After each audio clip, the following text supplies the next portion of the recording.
set with our first guest here inside of MonPawsPopcorn.com's What's Poppin'. We are here today, first in hour number one, with Antwon Bailey. Antwon Bailey from Syracuse Orange football history, one of the best running backs that I've gotten to see and gotten to know over time, and definitely appreciate all the work that he did. If you did not know, he had the most receptions for a running back in Syracuse history with 92. That was passed by LeQuint Allen Jr. in the win over Virginia Tech over this weekend. And we're going to talk with him about that, speak with him about LeQuint, as well as his thoughts on the season for the Orange overall for 2024-25. And we'll get into his time at St. John's as his team goes into their, where he's the OC for St. John's, goes into their final regular season game and gets set for the postseason. So Antwon joining us in just a moment, picture in picture.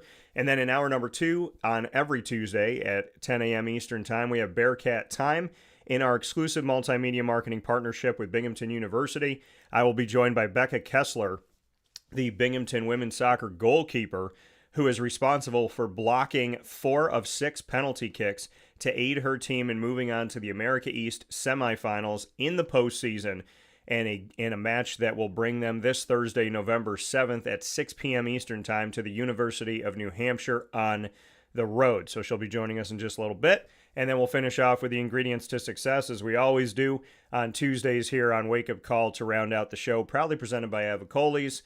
And our topic today, who we are. So with that being said, it is my honor and my privilege to be picture in picture with Antwon Bailey here, Syracuse Orange running back alum, following LeQuint Allen Jr. passing his record. Mr. Bailey, how are we doing today, sir? I'm doing well, man. Thanks for having me, Dan.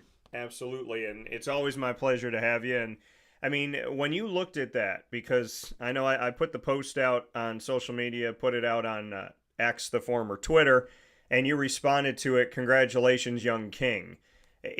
When you see a record be broken that you have at Syracuse, does it sting a little? Are you like, man, I wanted to keep that? Or are you like, hey, you know what? I want to see the next guy eat? Oh, definitely. You definitely want to see. You want to see the next guy be great. You want to see. You want to see the next guys elevate. And also the game has changed too. You know, the game has changed. So I knew it wasn't a record that I would hold forever. Especially with the way the game has evolved and the way that running backs are used now. So it was definitely great to see, and especially from a guy like himself to be doing it. So it was definitely great to see. When it's been a few years and your name rings in the dome and you hear that, you hear, the record that was set that is now just broken was set by Antwon Bailey, Syracuse Orange running back, who had 92 career receptions in college for a running back. To know that you're there, and to the fans at the Virginia Tech game, your name was heard again in the dome. What does that mean to you, to know that when he passed that record, there was an honoring of, he just passed Antwon Bailey? It definitely a great feeling. It means that I left my mark on a place like Syracuse, where running backs are so highly praised and coveted. I was able to leave my mark on that rich history. It was definitely wasn't something that I set out to do either. It was that was one of my ways of trying to get on the field. I had to be able to do multiple things. With a deep running back room. So it definitely great to see, and a great feeling, having those things being brought back up again. You said that the game has changed, and where have you seen the game change in the world of the running back, when you made that mention of that, to go a little bit deeper into how the game has changed for a running back? I think running backs are, as a whole, are one used more in the passing game for sure. Um, Used more in the passing game. There are more pass plays being called. Um, and then I think we went through a period of time where there was a devalue of the position. I think, but I think this year for sure, you see the resurgence in the importance of the position and the respect for guys that are able to do it all. Able to run it, catch it, block, and do all of those things to help their teams win. Well, and Antoine, when you said there's an emphasis on that and the evolution of the importance of the check down, just what you can say to that effect. That there's some quarterbacks that use it really really well. There's some quarterbacks that don't use it, but the check down has evolved. Yeah, it is. I mean, there's nothing like being able to, when you get to a check down. These are usually your best runners. These are guys that can make people miss. These are guys that can break tackles. So a 4 yard check down could turn into a 40 yard completion or a 75 yard run. I mean, these are things that I tell my high school quarterback. And it looks it's the exact same stat for you. You still just threw it for 40 or 50 yards, even though it was a check down. And with the evolution of the game and how things have shifted more toward having the ball in there as a whole. I think a lot of these passes to the backs have taken the place of some of the run game. And it's about getting your guy in space and getting them in one-on-one matchups, opposed to fighting the battle of an 8 9 man box. And when you look at this, I mean, look at your career specifically here with Antwon Bailey, Syracuse Orange running back, alum, here with me this morning on Wake Up Call with Dan Tortora. You had a bunch of different quarterbacks that were handing you the ball and throwing you the ball. Cam Dantley, as well as Andrew Robinson, Greg Paulus, and Ryan Nassib. Bring me into that. Mhm. Like in your career at Syracuse, you had four different guys under center. Yeah, I mean, there were. I've definitely played with it with a few different QBs, um, which I think they were all pretty good leaders. They are pretty good leaders, and with that, being one of a few guys in the backfield too, I had the chance to work with them all in different capacities. Um, but I think in though offensive coordinators changed and quarterbacks changed, Right. there was a big emphasis on getting the backs the ball. So that didn't really change, though the quarterbacks and the offensive coordinators changed. I think the mentality of getting the ball to the backs as playmakers stayed the same. I know my last 2 years while I know Hackett was there, he had the motto of when in doubt you get into a back. So there was a big emphasis on those checkdowns. And you made mention, Antoine, of Nate Hackett. And Nate is a good friend of mine. Got to know him while he was there with you, and have known him there. Have known him with the Buffalo Bills. Have known him with the Jacksonville Jaguars, the Green Bay Packers, the Denver Broncos, the New York Jets. What is it about Nate Hackett as an offensive mind that you like? Because the NFL is very unforgiving, right? He became a head coach, and the Denver Broncos team isn't doing well. He gets blamed for everything. Then he goes to the Jets. He gets blamed for an offense that's not moving without Aaron Rodgers, with Aaron Rodgers injured in the first game. It seems like Nate Hackett, in my time watching him, you see some respect and opportunity, but I also feel like there's been a lot of unfair judgment of him in recent history, and I've very publicly defended the fact that I support Nate Hackett. What can you say about Nate Hackett, and what are your thoughts about how he's been treated recently in the NFL? Man, one of my favorite coaches, one of my favorite coaches to play for. Just the energy that he brings on a day-to-day basis, the energy he brings on a day-to-day basis, and then the knowledge that he has been around the game for probably since he could walk, uh, and around offensive minds. Being especially with his dad coming from some of the ranks.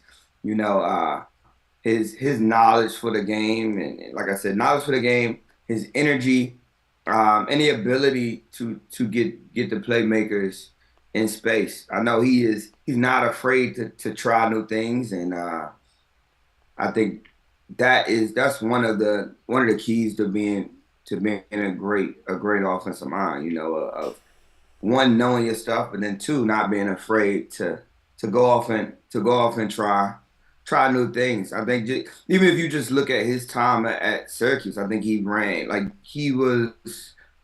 There were probably three different style of offenses while he was the coordinator, right? So the first year with Delon and myself, then the second year with myself, and then that third year when they were running a million plays a game. So there were three different styles of offenses where he had success and was able to adapt to his personnel. And for you, I mean, when you see Nate and you see what he's done up to this point, there's something behind the scenes that a lot of people don't know about Nate Hackett, but him and I talk about it when he comes on the show. But I've never asked you this. Did he, when he was your coordinator, did he try to put nuances into a play or call a play? When it came to designing a play, did he in some way, shape, or form try to name it after a Star Wars theme or character? Oh, I didn't hear that last part. I Name it said, after did who? he try to name it after a Star Wars theme? I know he's a big Star Wars fan, so did he ever try to name a play or something of that nature after something Star Wars related? That early on in his coordinator career, I don't remember that happening. Um, I don't remember the Star Wars theme, especially with Marone probably played a little part in that too, with him being having a heavy influence over the West Coast stuff that was going on. So a lot of traditional West Coast terminology when I was playing for him. And Antwon, I mean, picking up a playbook, it is not the easiest thing to do. How did you learn the plays? And like you said, running a million plays and everything that was going on toward the end of your career at Syracuse, what was your way? Because everybody has a different way of studying. How did you study and retain the information? Like, what was your maybe special plan that you had that helps you bring in that information and keep that information? And then, secondly, to that, how do you feel about the transfer portal and guys having to learn arguably 4 playbooks in 4 years? I think it's a commitment. It's a commitment. It's something that I knew everyone was going through. One, two, we had a pretty deep room, especially when I first got to Syracuse. So I knew there wasn't really a lot of opportunities early, so I needed to know what I was doing in order to be my best self. So those were two things that jumped out to me early. But the time commitment and the sacrifice, a lot of those things, a lot of things that you could be doing in the moment were going to be around, but you weren't going to have forever to learn that playbook. Thinking about the second part of the question with the transfer portal. We had to learn three. We had to learn three. We had three coordinators while I was done. We had Mitch Brown and we had Rob Spence and we had Nathaniel Hackett. So I can definitely empathize with having to learn the three. I think transfer portal wise, I think it is very particular on when you move, right? So because if you get spring ball, you can kind of learn the nuances of the offense. Yeah. But if you are a late transfer and you're coming over in the summer, that's tough because you don't get spring ball. There isn't a lot of contact with coaches over the summer before camp either. So and there aren't a lot of meetings happening. Well, because once you have the meeting, you have the time by yourself to learn it, and you have the meetings to go over concepts and things that stick. When you transfer over to summer, it's very different because you don't have a lot of those things. And I think back to Greg Paulus transferring in, and that year we were a no huddle team, so we had to learn. He had to learn all of the information, the terminology, along with the signals, and he was very smart, and was able to get a good amount of it down. But I remember like going into definitely camp and heading into the first week. Some of those things, some of those smaller details were not there just because he hadn't had the time, uh, which he eventually got it going and understood it all. But it's not easy, depending on the time that you get there. Yeah, and I mean the transfer portal, like you said, you can empathize with people because you had three different offensive coordinators when you were at Syracuse. But I mean, you're coaching, you're an offensive coordinator, you're over at St. John's. You're trying to build these young men. You're trying to teach them about adversity. You're trying to teach them about how adversity can make you who you are. You teach them personal responsibility. You give them constructive criticism. You don't want them to run from the storm. You want them to either become the storm or take hold of that storm or be able to be in the eye of the storm and get through it. I just spoke with Fran Brown, head coach of Syracuse, yesterday, and he said something in his press conference. He said, I don't want guys to run. And I'm going to paraphrase here, but he said he wants guys to stay in the program. He doesn't want them to run from adversity. He wants them to stay and he wants them to learn so that he can build people that can handle life, essentially. Mhm. As a coach that is trying to get these guys to the next level and get them to the next place, in a world that we live in today where the NCAA has little to no control over anything, there's the transfer portal and there's name, image, and likeness. The me centric, the if I'm not playing, I can run. If somebody beats me out in my job, I can run. I could just keep running until I go somewhere where I could play. I never, ever, ever have to push myself. What are you doing with young men today to teach them, to train them, not just about football, but about life in a current situation where the doors are wide open in college football to run away from your problems? Yeah, it is. It's we've never seen anything like this, and I think it's coupled with the fact that this generation is so used to instant gratification, right? Everything can happen right now. They can get any information they want right now. Like they can pretty much everything is instantaneous. Like you can get any of those things can happen for you right now. So there's not a lot of patience. There's not a lot of waiting. There's not a lot of I gotta earn my stripes. Be, because of that, and once you add in the NIL and the transfer portal, uh, it's tough. It's definitely tough. But on our level, on our level, definitely holding guys accountable is huge. That self accountability, but also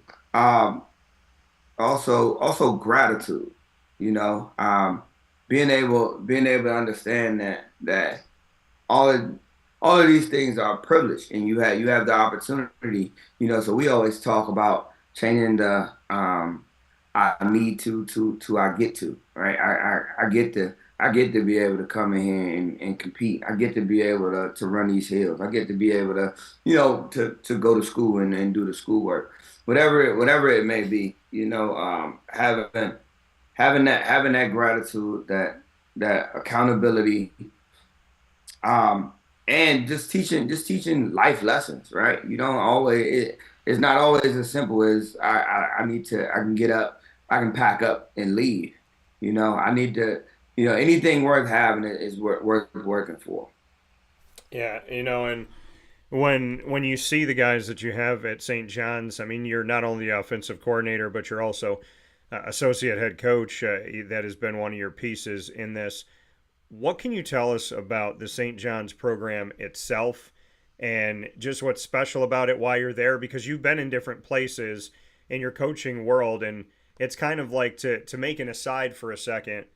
You know that I love the Syracuse alum, and you know that it's been incredibly important to me to give you all a voice and have you on the shows over the years and let you live on. And that is because, I mean, Syracuse is my hometown.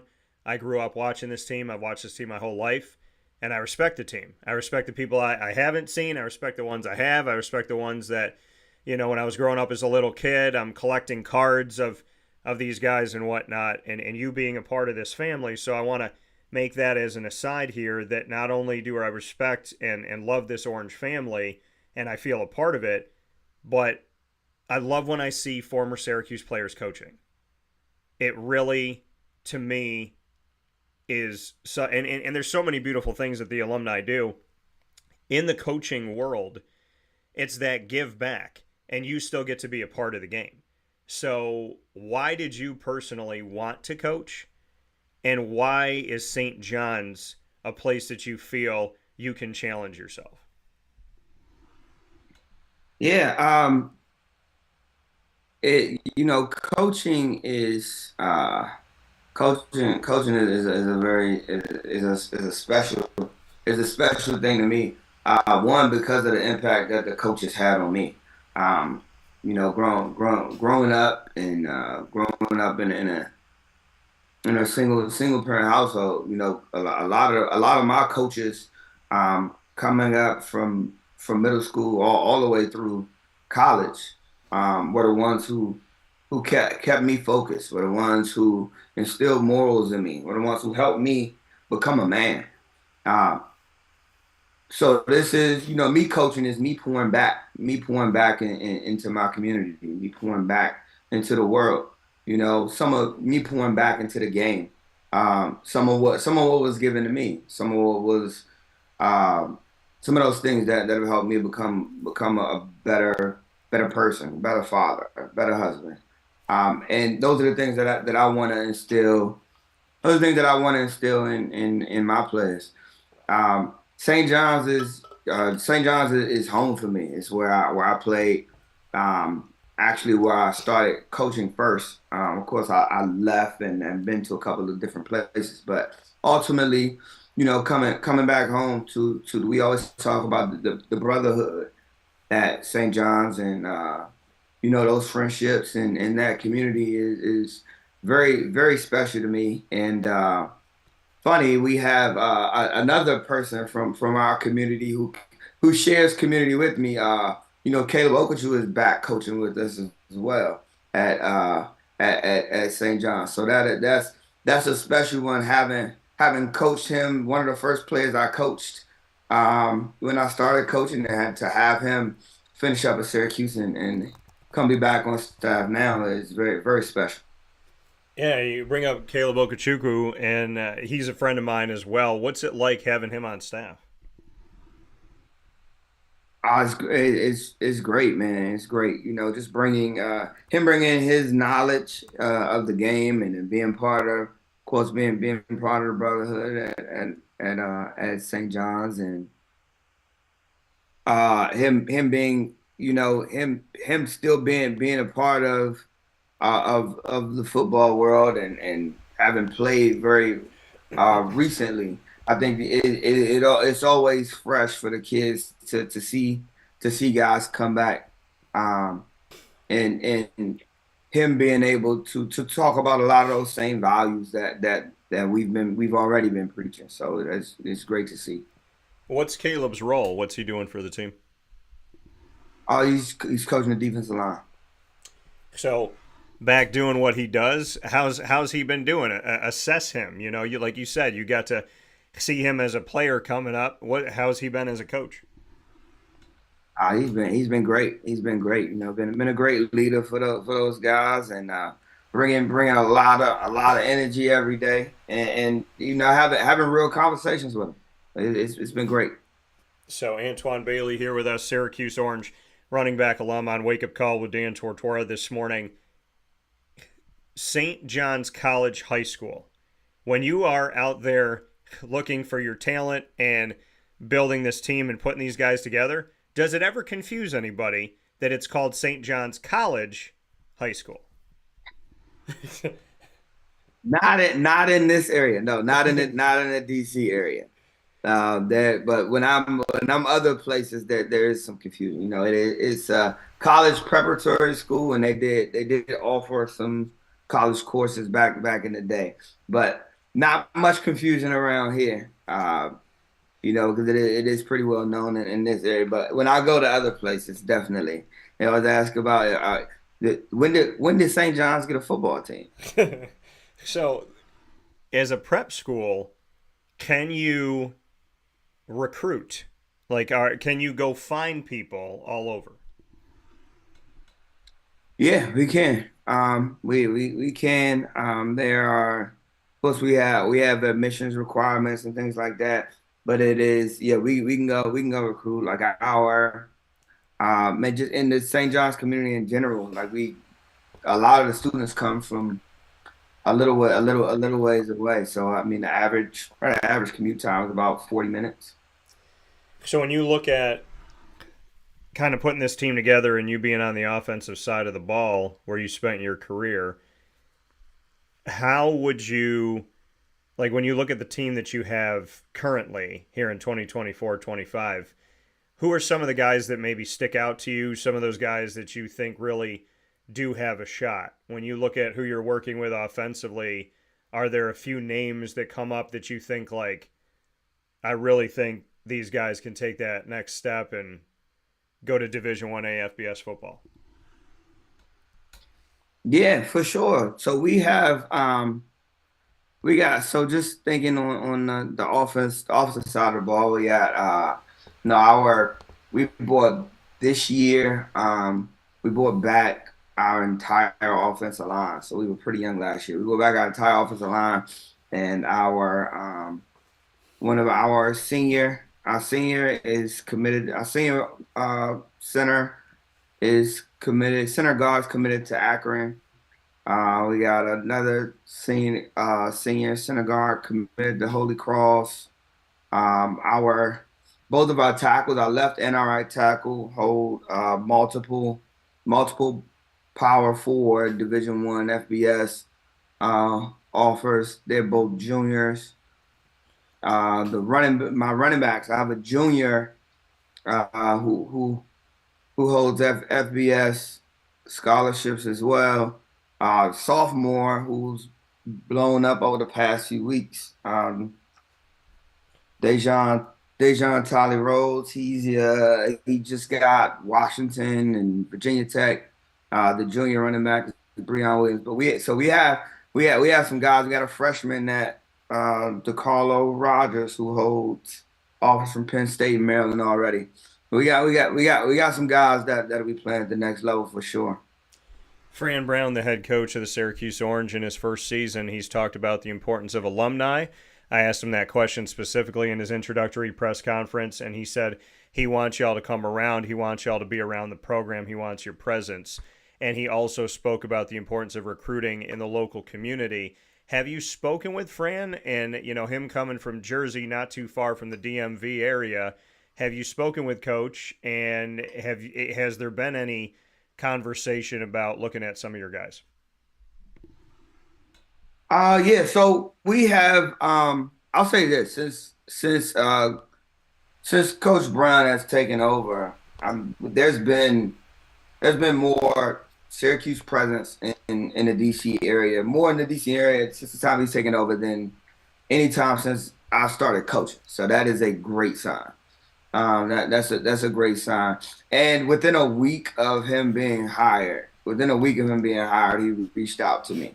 So I have a great amount of respect for Fran and the job that he's doing and trying to connect with the alumni and recruit the Northeast. Because I mean that's what makes Syracuse great.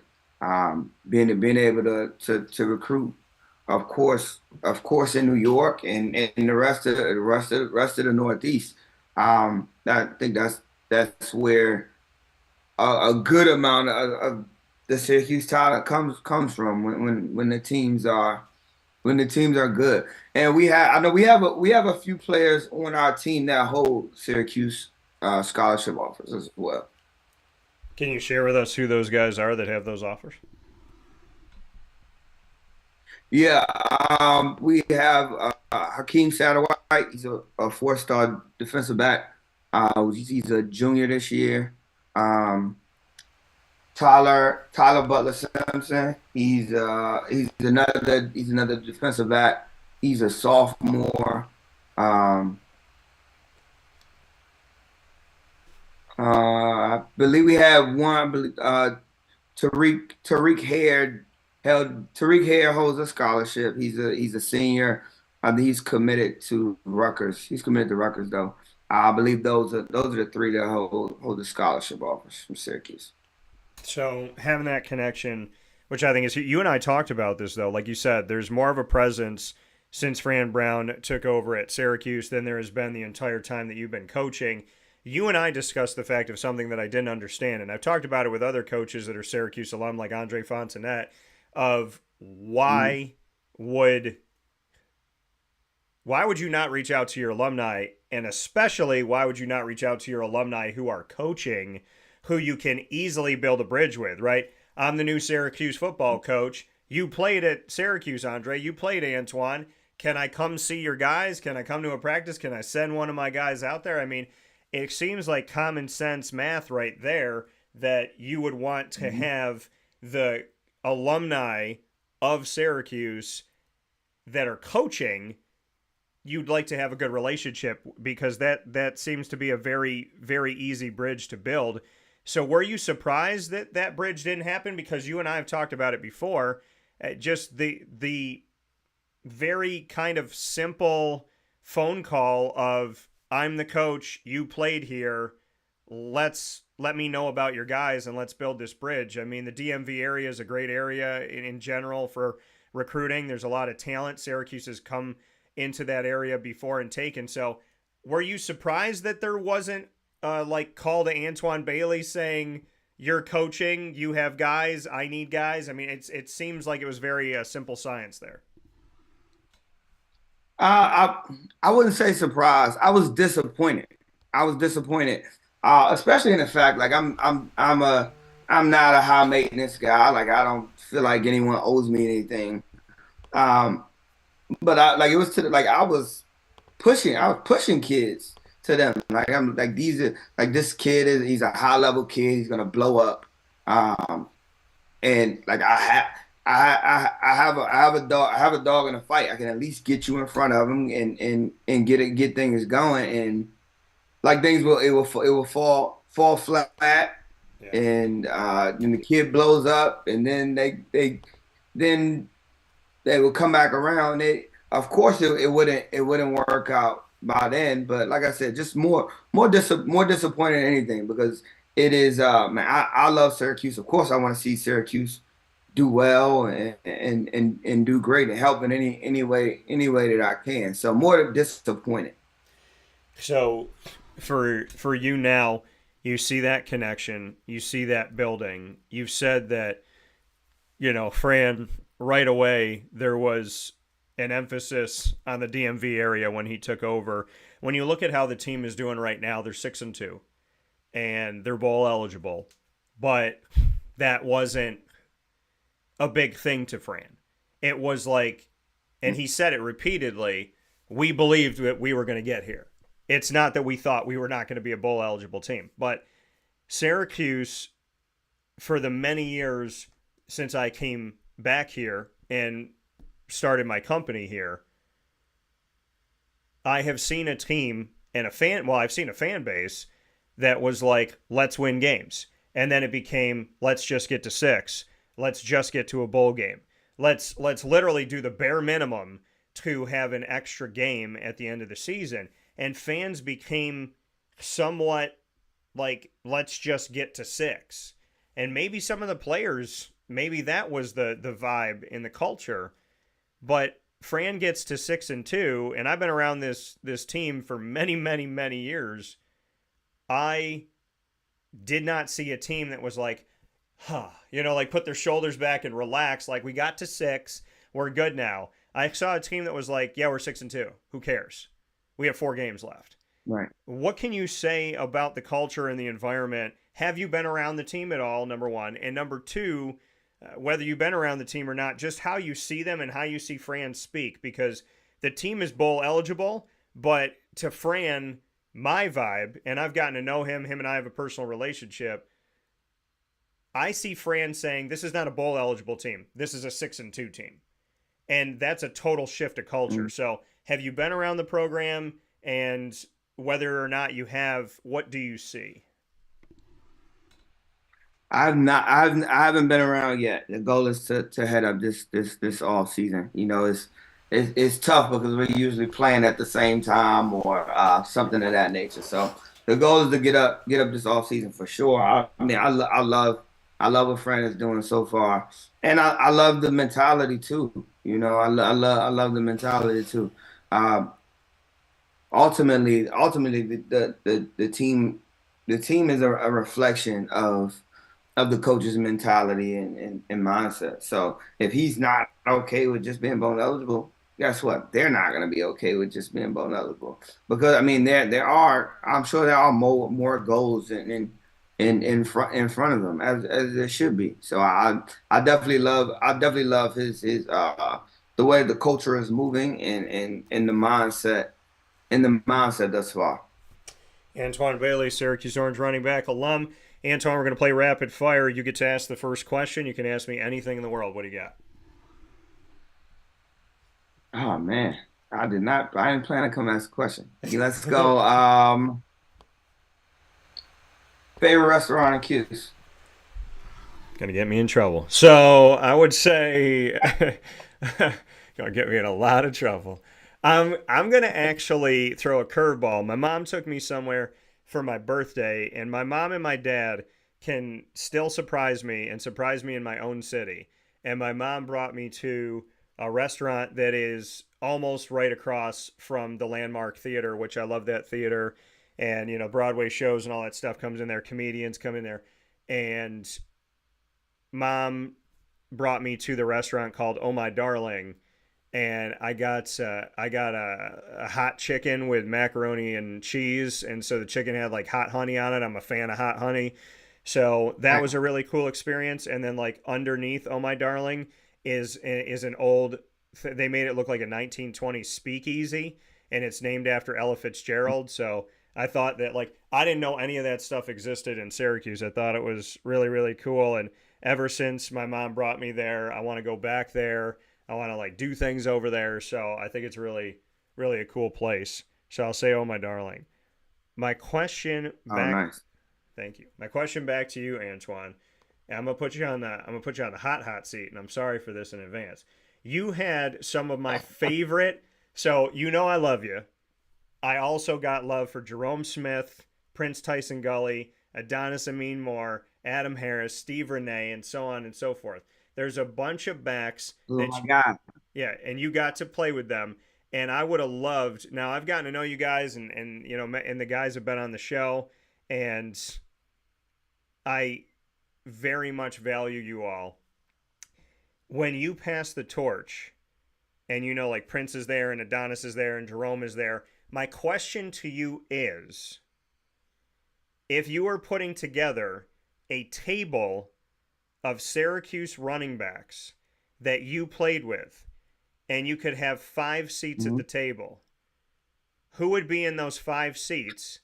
And you got to pick one of them to be the MC of an event to honor you. So who are the 5 guys at the table with you that you played with? You got to pick 5 running backs, and then you got to tell me the one that you would trust. Not including myself, right? Not including yourself, and then you got to pick an MC.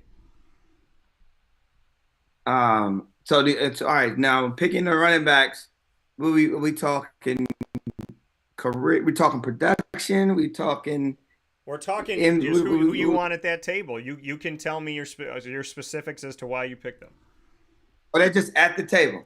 They're at the table with you. So you're picking these guys like you're going to. This is an event to honor Antwon Bailey. This is a huge red carpet, black tie affair. You got to put 5 guys from the Syracuse backfield that you played with at your table. This is the head table.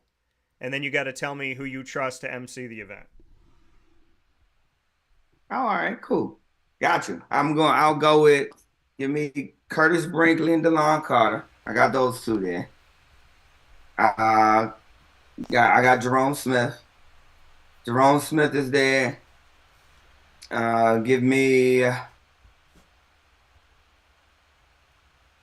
This is tough. You gonna get me in some trouble, Dan. Uh, let's go. You know what? Give me. I'll take my fullbacks to finish the table off. Give me Adam Harris, Tommy Cote. Okay. All right. Who is going to be the MC at the Antwon Bailey special dinner? MCing. Let's go with. We'll let Adam MC. Okay, why Adam? Uh, I know Adam's gonna be on his A game. Adam will be on his A game. Everything will be buttoned up to a T.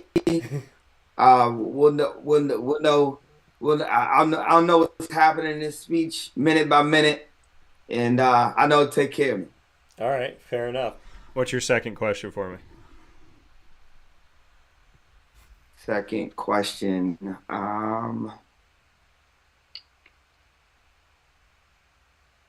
Let's go with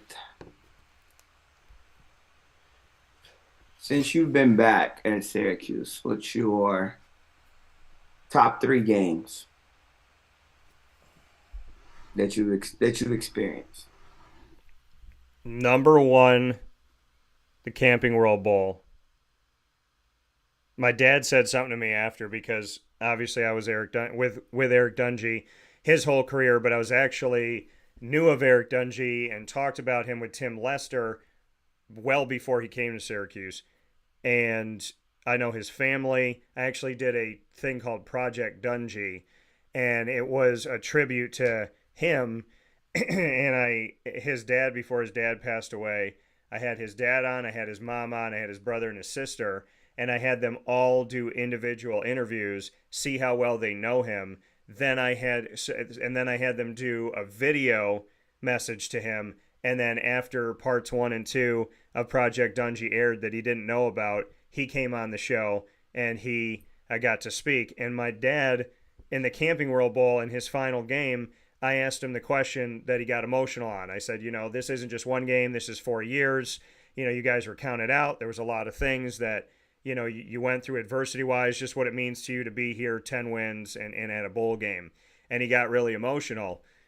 And my dad called me up and he goes, of all the defensive players that hit that man, of all the D linemen that tried to put a hit on him and take him down, my son is the only one to ever make Eric Dungy cry. And and it was a good cry. So Eric Dungy, I'm going to say Camping World Bowl, number 1, and for a lot of guys on that team, not just Eric. So I'm going to say Camping World Bowl. I'm going to say that's 1. 2 would be, oh man, 2 would be, it's got to be a tie of the 2 Pinstripe Bowl wins, because going to Yankee Stadium and seeing the Pinstripe Bowl, like, that was a different universe. And, y'all were rocking out there. So I'm going to say Pinstripe Bowl, show you some love, number 2. And number 3, I'm going to actually pick the win over Virginia Tech because I was hyped. Yeah, that is a good. I was on a different planet in that one. So like that game, seeing that team not give up and not just say, okay, we stink, da da da. Like some Syracuse teams in the past when they're down like that, they didn't push to come back.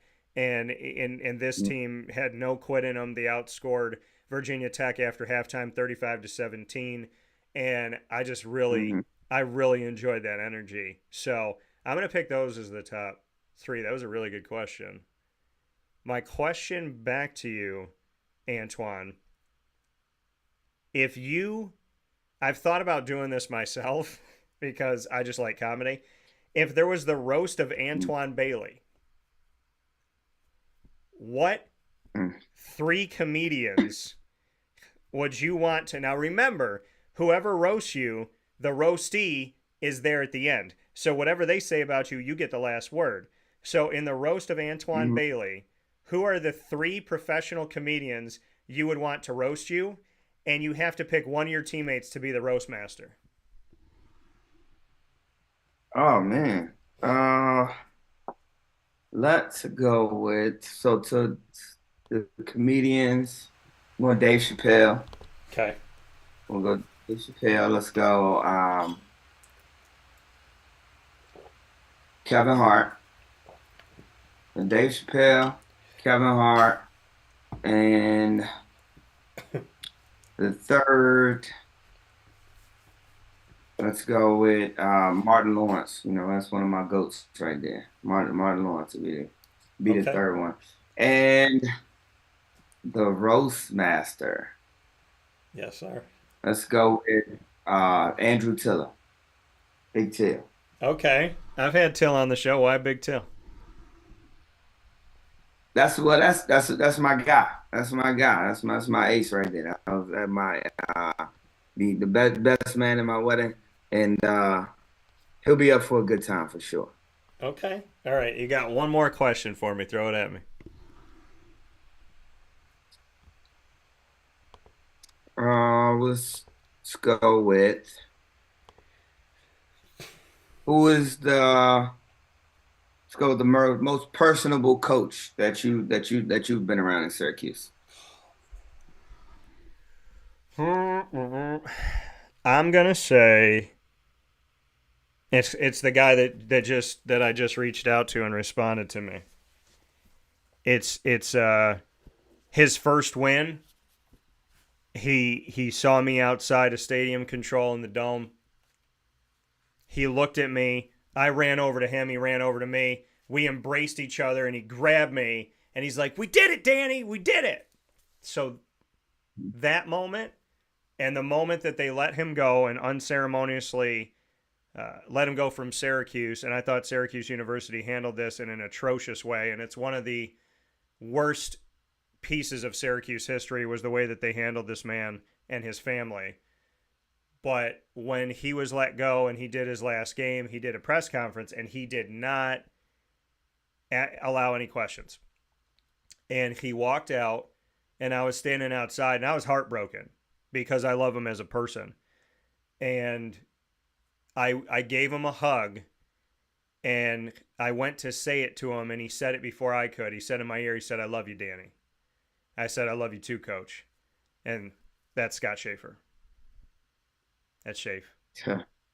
So, one of the most human coaches, loving, caring. He always was who he said he was to me. And he just, he cared. I think he would have died on that hill. And he didn't even go to Syracuse. So I think there's a lot to be said about him. But, you know, I have a good relationship. I mean, Doug Marone and I are fine. I mean, he was in Syracuse. He was in Jacksonville. I was with him both places. Scott and I are good.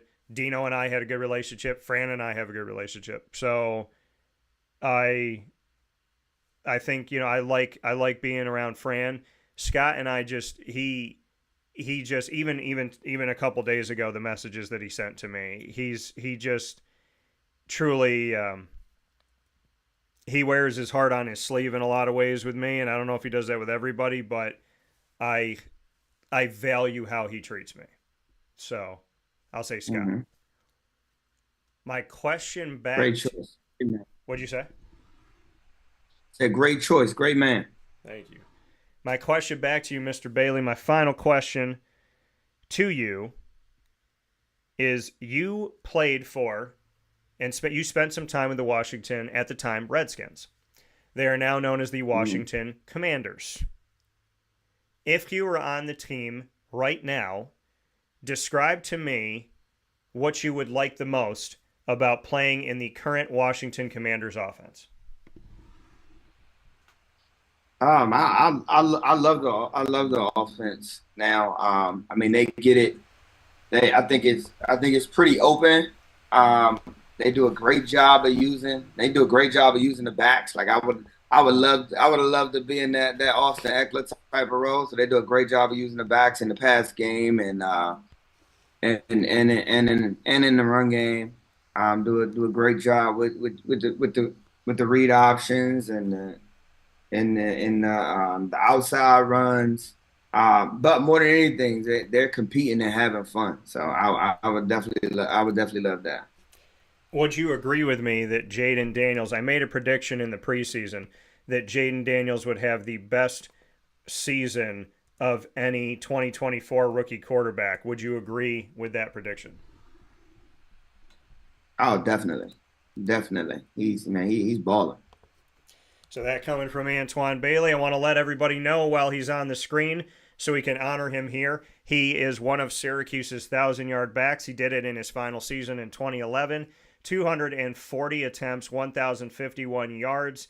He finished off his time at Syracuse with 92 receptions out of the backfield, 2,138 yards. He played in, and this is cool because you know how important the number is, he played in 44 games. He ran the ball 454 times and accumulated in total over 2,800 yards at Syracuse. So with that being said, Antwon Bailey, you can find him over at St. John's College High School as their offensive coordinator. And much appreciation, much respect, Twan. When you are back in the community and you do come up to Syracuse, please do not hesitate to let me know. It would be great to catch up with you. And as always, I thank you for your time, and I send you and the family love, and I hope that you all are doing well.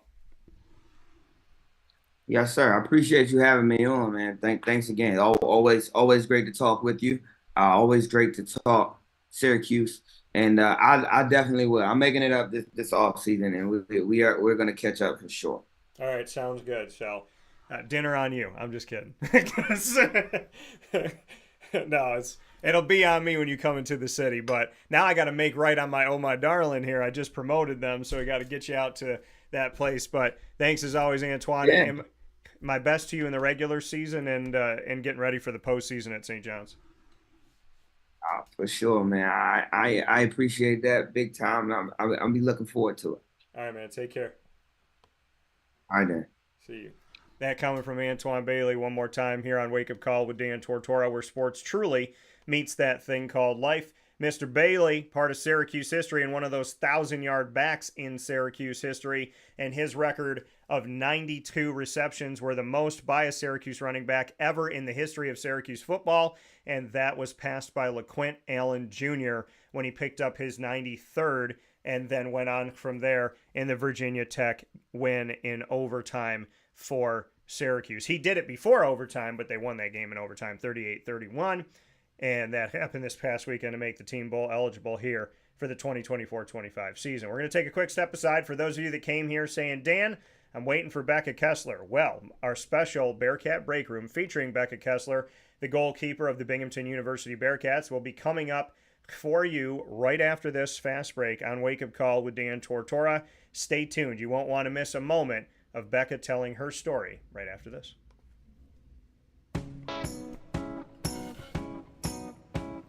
In these unique times, there are those in our community that give us a sense of normalcy and positivity. Pizza Man on 50 Oswego Street in Baldwinsville has been here for you for over 35 years and is here now. Call 315-638-1234 or order online at pizzamanbville.com to bring those familiar tastes into your home. And remember to come see our monthly on-site broadcasts centered around the community and our Baldwinsville Bees. Pizza Man in Baldwinsville. Any way you slice it, they are always here for you.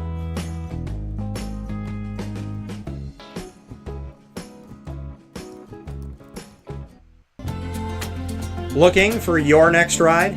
Look no further than Great Lakes Honda City, located on 7140 Henry Clay Boulevard in Liverpool, New York. Serving our community for decades, their new and pre-owned vast array of vehicles are available to you Monday through Saturday on site. To search from home, shop at GreatLakesHondaCity.com. Call 315-365-5576 to set up an appointment. That's 315-365-5576 for Great Lakes Honda City, 7140 Henry Clay Boulevard in Liverpool, New York. Great cars, great people, Great Lakes.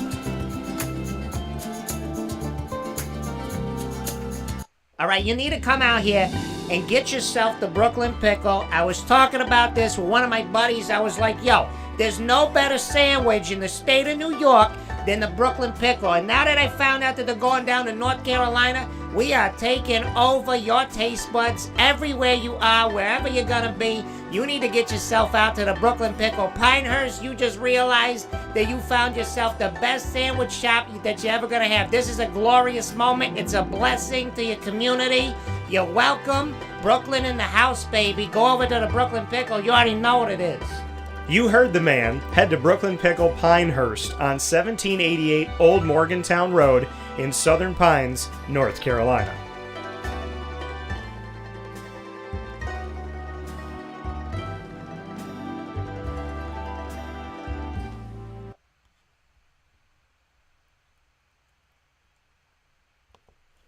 And a welcome here to Wake Up Call with Dan Tortora, back off of that fast break here inside of the Bearcat Breakroom, inside of our exclusive multimedia marketing partnership with the Binghamton University Bearcats. It's hard to believe we're in year one. We've done a lot with Binghamton, and Binghamton has had a lot of success.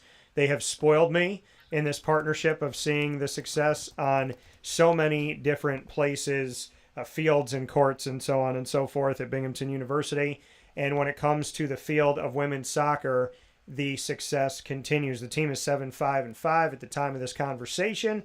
And not only did they get into the America East postseason, but they are coming off of a victory in the America East. And that was in the quarterfinal round, which was this past Sunday, November 3rd. The game was at 1 p.m. Eastern Time in Binghamton at the Bearcat Sports Complex. The game ended in regulation tied 0-0.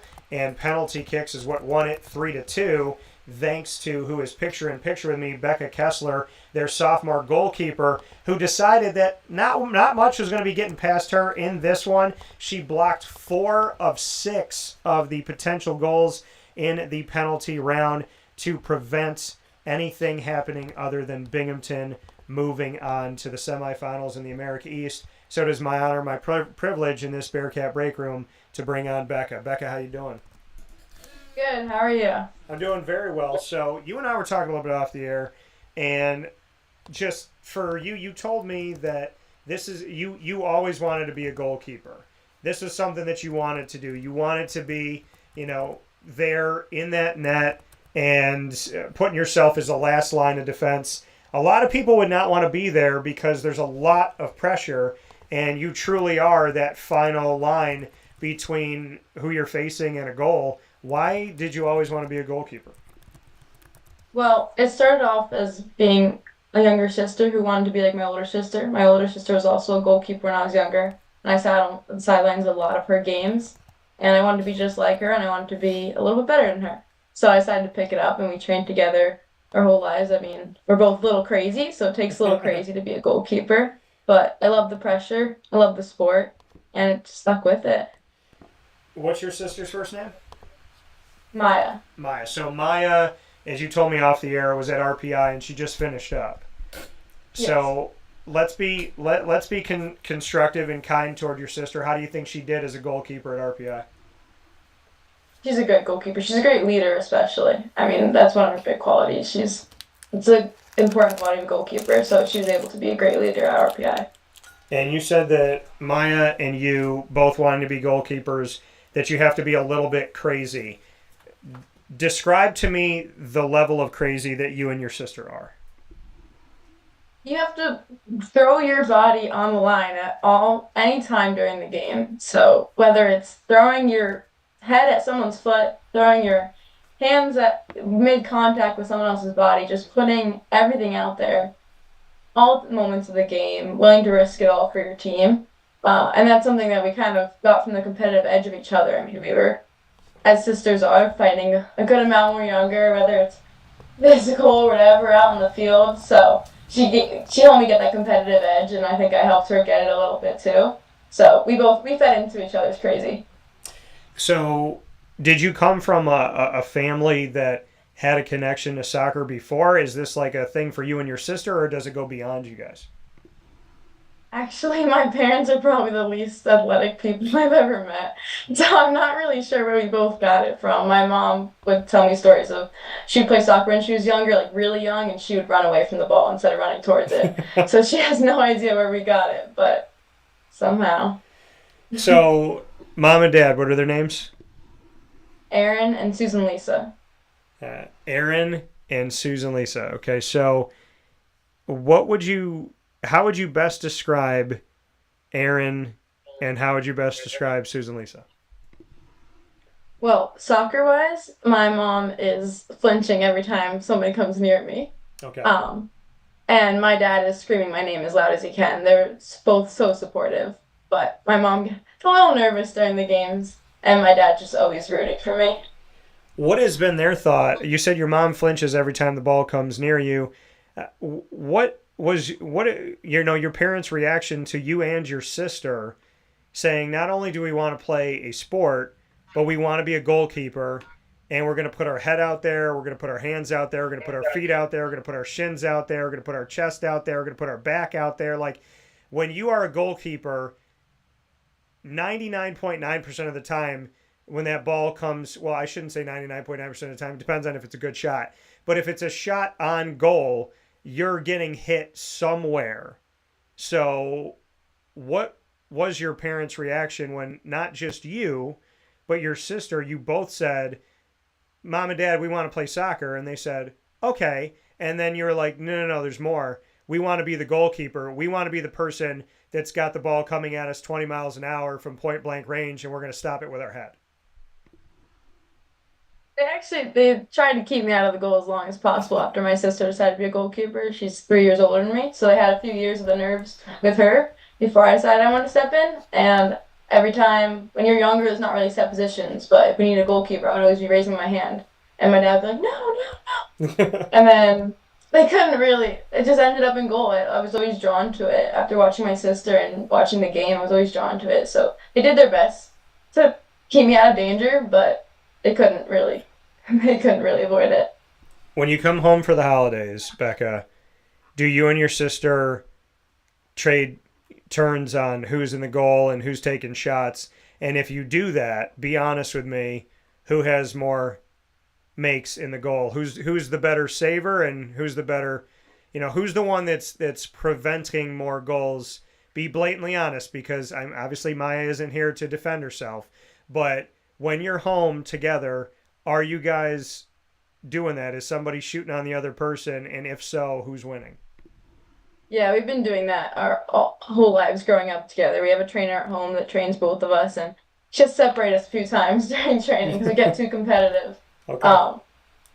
I love to shoot, so whenever I'm shooting on her, I'm going upper nines. I'm always trying to hit a banger on her to get that over her. Over the last few years, we evened out, so I would say more goals and more saves on her. I don't know if she'd like that answer, but that's my opinion, and I think that's the overall answer. All right, fair enough. Becca Kessler, the goalkeeper for the Binghamton University Bearcats women's soccer team, here with me inside of the America East 2024-25 postseason in this Bearcat Breakroom in our exclusive multimedia marketing partnership with Binghamton University on Wake Up Call with Dan Tortora. Becca, you are from New Jersey. You're from Scotch Plains, New Jersey. Bring me into Scotch Plains. If no one's ever been there before, how are you describing home? Well, I live in the suburbs, so Scotch Plains is the suburbs, and it's a big soccer town, actually. So all throughout high school, most high school experiences, you go on football games and all that. My town, soccer games are the place to be. So everyone grows up playing soccer. Everyone's either Italian or Jewish. So big culture. Love the game, and I love it. It's a great place. So you said everyone's either Italian or Jewish. It that makes me think of New York City. A lot of places in New York City. So, big soccer town. Scotch Plains is kind of in the more northern part of Jersey.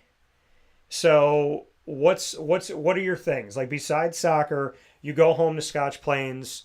Where are you eating? What are you doing? Like, not soccer related at all. What's the food? What's the hobby? What's the thing to do when you go home? Like, where's your spot where you just get away and you feel like this is my area? This is like my temple. Bring me into how you experience home. Well, most recently, when I went home the last time I could, my favorite thing was to go to the farmers market, Okay. where you get basically the whole community's there. You see everyone you know, all your family friends, all your old classmates, and a bunch of just great food, home like locally grown vegetables, locally grown businesses. So that's my most recent like favorite activity going home. I mean, it's a suburb, so we got movie theaters, you got a bunch of random fields to go to, parks. Obviously the pizza, we got a lot of Italian. So if I'm going home having some good pizza, I'm having some good bagels. That's my favorite thing. My dad always brings me up bagels whenever he comes to visit because they don't make them here like they do in Jersey. No, and here's the thing, and this is probably going to be controversial, maybe the most controversial thing that we talk about here today, but New York City bagels get a lot of respect. And there's the thought that the water there is just different. But New Jersey's not that far away, so the water could be very similar. Who has a better bagel? Like, have you had a New York City bagel? Have you gone and experienced that, be it in Manhattan or on Long Island or, in one of the, I mean, if you've been to the Bronx or Brooklyn or wherever, but have you had a New York City bagel? And that's part of this. And the other part of this is New York City versus New Jersey when it comes to the bagel, because upstate New York does not have the same bagels as downstate. And I was just in New York City a couple times, and I will tell you this. For some reason, there's like no egg bagels up here. And I learned about the egg bagel when I went to New York City. I didn't know it existed. And then they're like, no, they have an egg everything bagel. And I love everything bagels and I love egg bagels. And when those had a child and it was the egg everything, and then you put the walnut raisin cream cheese on it, it is game changing. It is life changing. So I want to know, have you had a New York City bagel? How do they compare to New Jersey? And, just understand that your answer is going to be controversial no matter what you say. Well, it sounds like you know how to order a bagel to start with. Thank you. Yes, I've had plenty of New York City bagels. I'm not too far from the city, so I go in often. But nothing compares to my bagel store at home. Like, whether it tastes or not, just knowing that, like, the community and everyone around me, like, I'm always with my friends there, so it makes everything taste better. So I'm going to have to go with the Jersey bagel. I mean, we do similar water, so we both got good bagels. I'll give it to the city. They have some amazing bagel places, some amazing flavors. That's the thing you get a lot down in the city in Jersey. Lots of flavors, lots of different cream cheeses. You can make whatever you want. But I got to give it to my home bagels. So where's your go-to spot and what is your number one order? So we have a place in my town called Fanwood Bagel. And that's my go-to spot. It's been my go-to spot forever.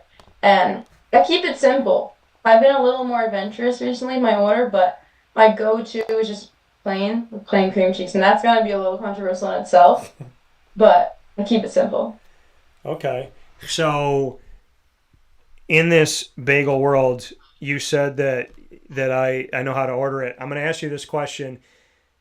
In New Jersey, is it similar to New York City that when you order a bacon, egg, and cheese, it is one word, bacon, egg, and cheese? Like it's one word, salt, pepper, ketchup, like get it all on there, let's go. I mean, it seems like where you are in New Jersey and in New York City area, like you said, it's closer. Like how far are you outside of New York City because it seems to me that your bagel experience is similar to the New York City experience.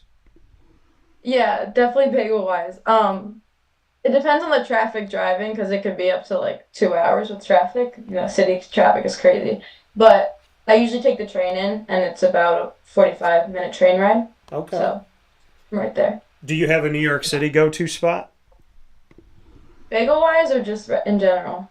Both, whichever one. In general, I love to go to Soho. My friends and I go in and shop there all the time. Okay. They have a lot of cute food places and some really great stores. Bagel wise, I'm not sure I have one in the city. I don't have a designated spot. Okay, all right. But you said plain bagel, plain cream cheese. What is the most adventurous that you've been? Sometimes I've thrown in like a strawberry cream cheese. Okay. So that's like cream cheese wise adventurous. The other day, my roommate brought in it was like a birthday cake cream cheese. Oh, wow. That was really good. So that's pretty out there. And then the actual bagel, I've now that I've gone to college, I've matured a little bit. I'll take a sesame, I'll take a everything bagel, and obviously bacon, egg, and cheese. Yeah. I've learned to love. So well, good. kind of tried it all.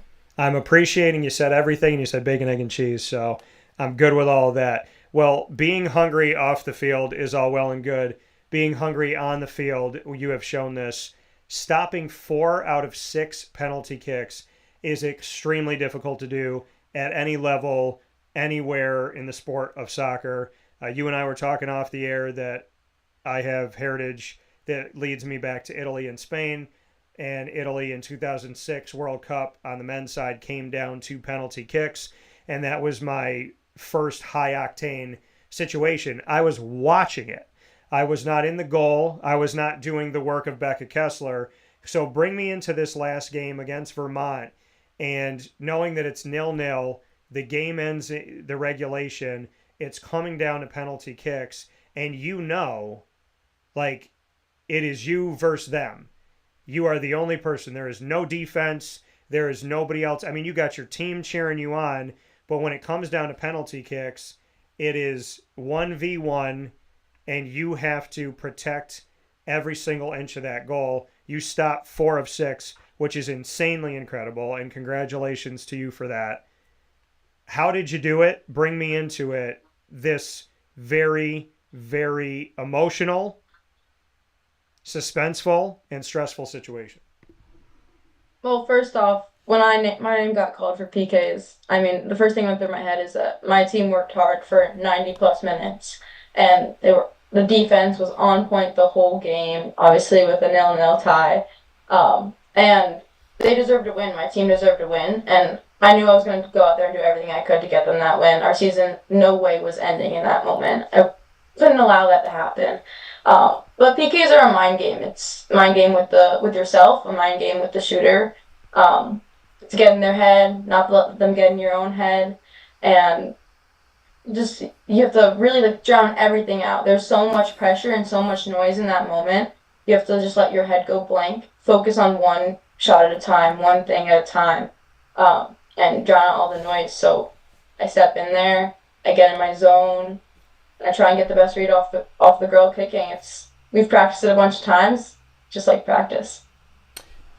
Are you watching film looking for, like, in every game, do you do this? Because you never know when penalty kicks are going to come.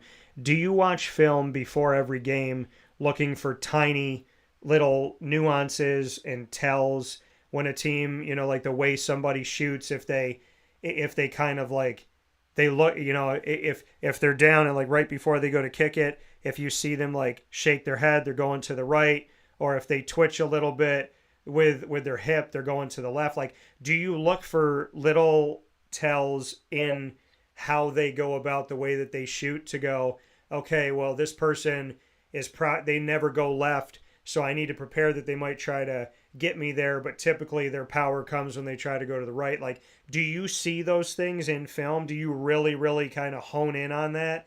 Because you said when you're in there, you try to guess to the best of your ability, but how much pregame preparation goes into you trying to figure out where people are going to go? So before any game we have, if they have like a designated PK taker or some people have taken PKs in the past, um, my coach Neil will tell us like the ways they've gone in the past and their like tendencies, typically where they go. Along with like we watch the PK and see how they kick it. Typically, if someone has a way and they make it consistently, they're gonna go that way. They're not gonna change it. There's no reason to. Yeah. So that's something to keep in my head. I know like that's that number player. If I see that number step up, I know which way they're going. Another thing I do is during the game, like in games that I know it's going to go to PKs, I pick up on their tendencies as a player. I find more brute force, like strong players go for power during their PKs.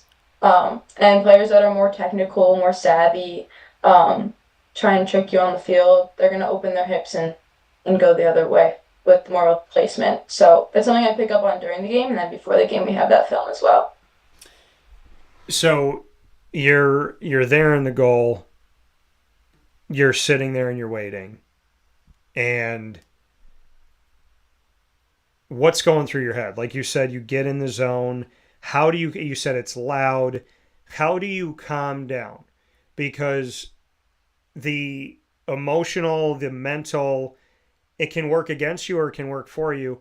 And sports is very much in tune with life. And that's why here on Wake Up Call, my tagline is where sports meets life.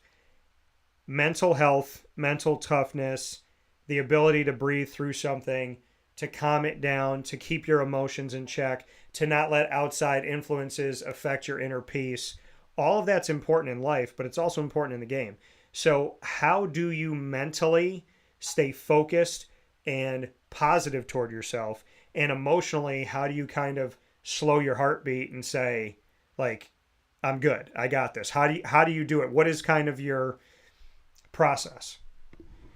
Well, before the PKs even start, when I'm warming up on the side, something I did last game is I visualized to myself every PK I've saved in the past. I faced a good amount of PK shootouts in my high school career. So visualizing those saves, getting that confidence and knowing that I've done it before, which means I can do it again. Yeah. That was a great way to get in the right mindset for this. And then once you step on the field, I have a very unique routine for PKs. When I walk out, I turn my back to the shooter and stay on the 6. And I kind of like stare at the crossbar and like take some really deep breaths and try and just like relax and like drone out all the noise. I don't hear anything when I'm standing there. All the noise is gone and it's just me and the goal. And then I step up to the line, still facing the other way, take one more deep breath, turn around, and the shooter's usually like putting the ball down, getting ready. Few claps, stretch it out, get in their head a little bit. And once after I do that routine, like I feel good, I feel ready. And then I'm just focused on the shooter. Nothing else matters in that moment. Like I said before, take it one at a time. So that's kind of how I like get in the zone and lock in and get in that right mindset. What makes you believe in yourself? Well, like I said before, I've done it before, which means I can do it again. Right. That's something that I've been told by some coaches before is like, if you can do it once, you can do it again. And standing there in that moment, I trust my training, I trust my coaches, and I know that everyone on the sideline and everyone standing on that midline watching me has full confidence in me. And if they have full confidence in me, I can have full confidence in myself. I have great supportive teammates, and they help me get there. And also, another thing I said before, my dad's always cheering my name super loud. All I heard in that moment was my dad screaming my name. So knowing he's there supporting me too is like really gives me that confidence. Is dad, is he doing Becca? Is he doing it like a sound? Is he like Becca? Like what is the dad sound when he's saying your name? He's screaming Becca, he's screaming keep, he's screaming champ, he's screaming whatever he can to like lift me up.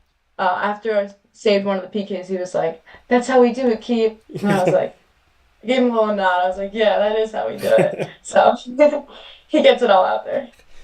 So you feed off of dad's energy, and is mom like in the stands like this? Is she is she quiet? Is she kind of looking? Like, because you said she flinches when the ball comes your way. So if dad is screaming and you can hear him, What is mom doing?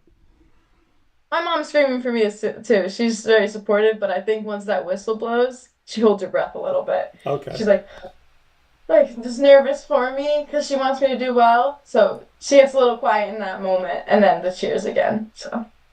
Well, shout out to mom and dad and to your sister and the support. We're going to play rapid fire in a second. You mentioned Neil Bhattacharjee. He's been on the show a few times and a fantastic coach. I love talking with him and breaking the game down with him. What can you say about your head coach, Neil Bhattacharjee, and just what he's meant to you and why you wanted to play for him? He's promoted such a great environment in our team this year and in past years. I mean, he's a past goalkeeper, so he gives great critiques. He knows the game, he knows the position, and you don't really get that from a lot of coaches. In the past, I've had coaches that they've never been a goalkeeper, they don't get it, but he gets it. And in training, like he gives us the right critiques to get better. We work on the right things after a game of things that might have gone wrong. He's very thorough in our film. So the critiques he gives and the training he gives, like it's so easy to improve yourself off of. And he supports all and celebrates all our victories with us. I mean, he gave me the biggest hug after that game, and just getting that validation from him and like that support means so much. One of the biggest things during my recruiting was having a coach that truly cared, and he was calling me constantly, checking in constantly, checking in on my family, talking to my family. He even came to one of my high school games, which most college coaches don't do. They only come to your club games.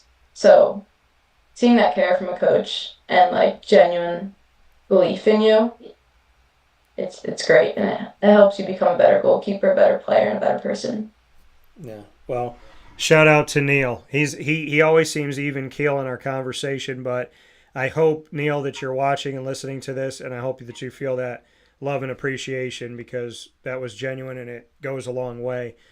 This team is 2-2-4 at home, 5-3-1 on the road. You head on the road this week for the semifinals of the America East postseason. You're going to the University of New Hampshire this Thursday, November 7th. The game is at 6 p.m. Eastern Time. You just won at home on penalty kicks, but you have done something which a lot of teams struggle to do in any sport, which is win more than you lose on the road. And in 9 games on the road, 5 wins, 1 tie, 3 losses. Bring me into how this team has been road warriors and how you guys don't mind being away from home. I mean, being on the road is always tough. It's a long bus ride, you get cramped up, but being on the road, like it's something exciting, it's something new, and you see a team on their home field, and you're like, I want to beat them on their home field in front of their fans. It's like so much motivation. At home, obviously, you want to protect your own turf, but away, you don't want to let another team protect their turf. You want to get in their heads on their field and put them down on their own field. And it's a great feeling when you beat a team away. Also, when we're away, we get to stay in a hotel together, and that's just extra bonding and extra time together where we're so close and can be even more supportive and connected on the field. So away trips are fun. I think our team looks forward to them and looks forward to facing a team on their own field. Love that answer. Time for rapid fire. We can ask each other anything in the world. There's no preparation for this. I have no idea what Becca's going to say. She has no idea what I'm going to say. It can be about sports. It can be about literally any topic. And you get to start. Becca, what's your question for me?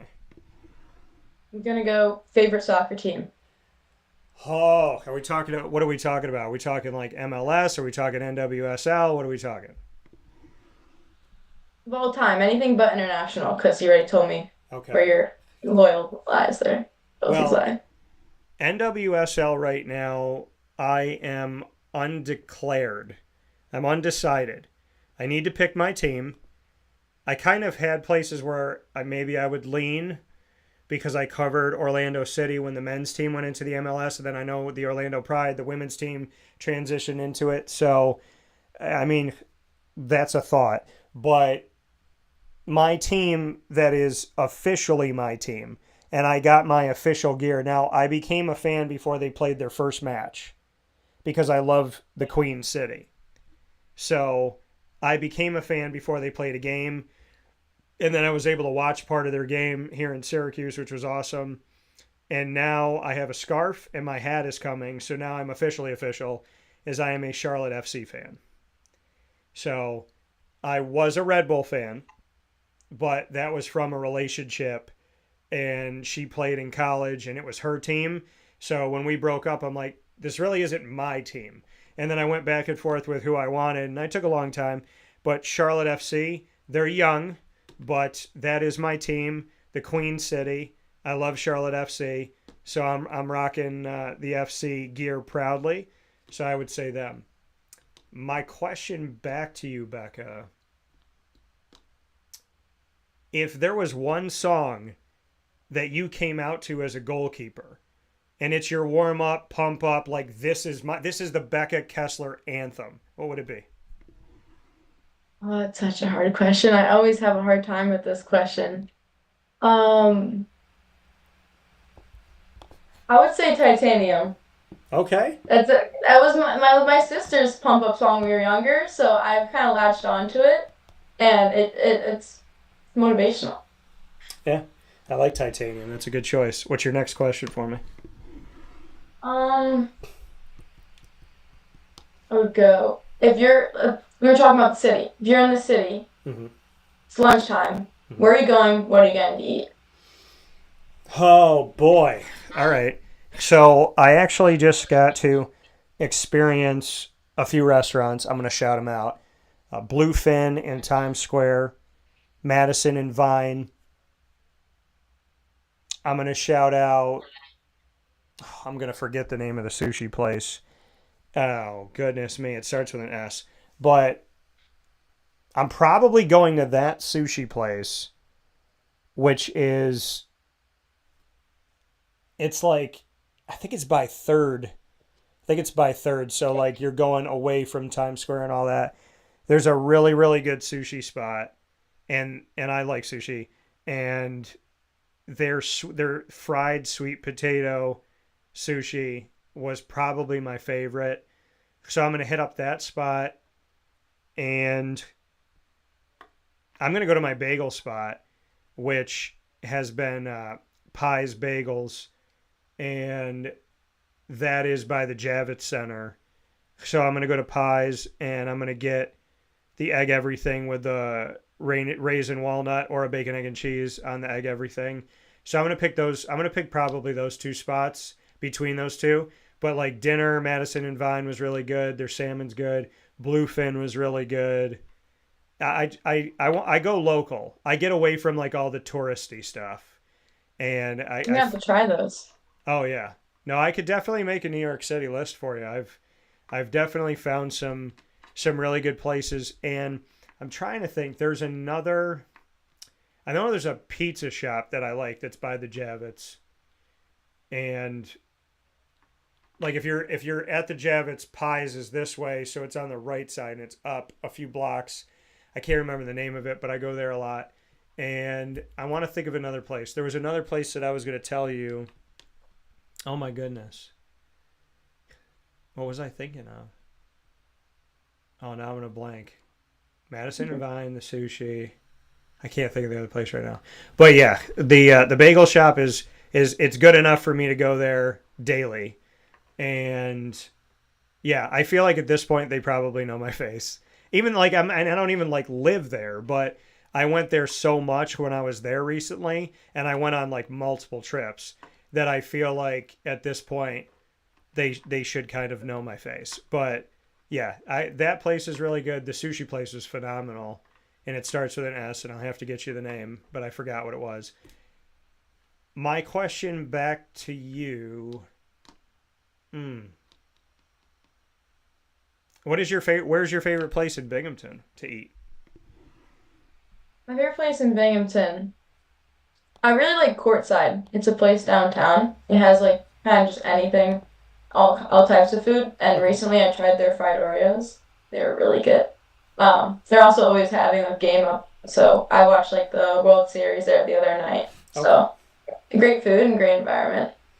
Well, I'll tell you, there's a place up here. I call it the snack capital of the world, Ma and Pa's, and they do homemade cotton candy.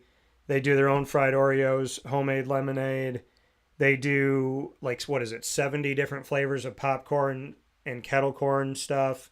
They have premium corn. They have chocolate dipped everything. Their deep fried Oreos are very good. So when you said deep fried Oreos, I went to them. Those were good. Those were really good. So if you come up Syracuse way, Ma and Pa's, you can actually order from them online too, but Ma and Pa's is the truth. If you like that, that sounds great. No, it's really good. What's your last question for me? My last question. Dream vacation spot.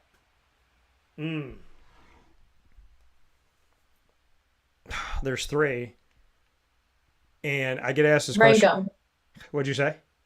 Rank them. Rank? Oh, okay. You know, I could tell why you're a goalkeeper, because you definitely have the control of, like, I was like, I have 3. Rank them. So, but I would say no one's asked me to rank them before. So Italy and Spain for my family, Hawaii because I've just wanted to go there for a while. So I'm gonna rank them. I'm gonna say Italy 1. That's tough, but Italy 1, Spain 2, Hawaii 3. But I've talked to my family from Spain, so I know that they're there. I haven't spoken to my family in Italy yet. I hope to, but that would be the 1, 2, 3. Spain is really close to Italy, but that would be the order. Okay, I'm gonna do a 3-part one for you. It's gonna be travel wise, but it's different. So you're gonna go to a place you've never been. So dream vacation that you've never been to. You can take one of your teammates, and you could take one celebrity. Okay. I'm going to Greece. Okay. I think I'm going to Greece. It's beautiful. I've never been there. And I feel like that's like a good, solid place to go on vacation. Okay. Teammate. I get some backlash from my other teammates if I don't pick them. Putting me on the spot here. Teammate. I think I'm taking Megan Baker, one of my roommates. I think we had a really good time together. Okay. Why Megan? And then Megan, she's such a good time. It's always fun. We're always having fun, always joking around. Okay. So just make it entertaining. Okay. And then celebrity. Mm-hmm.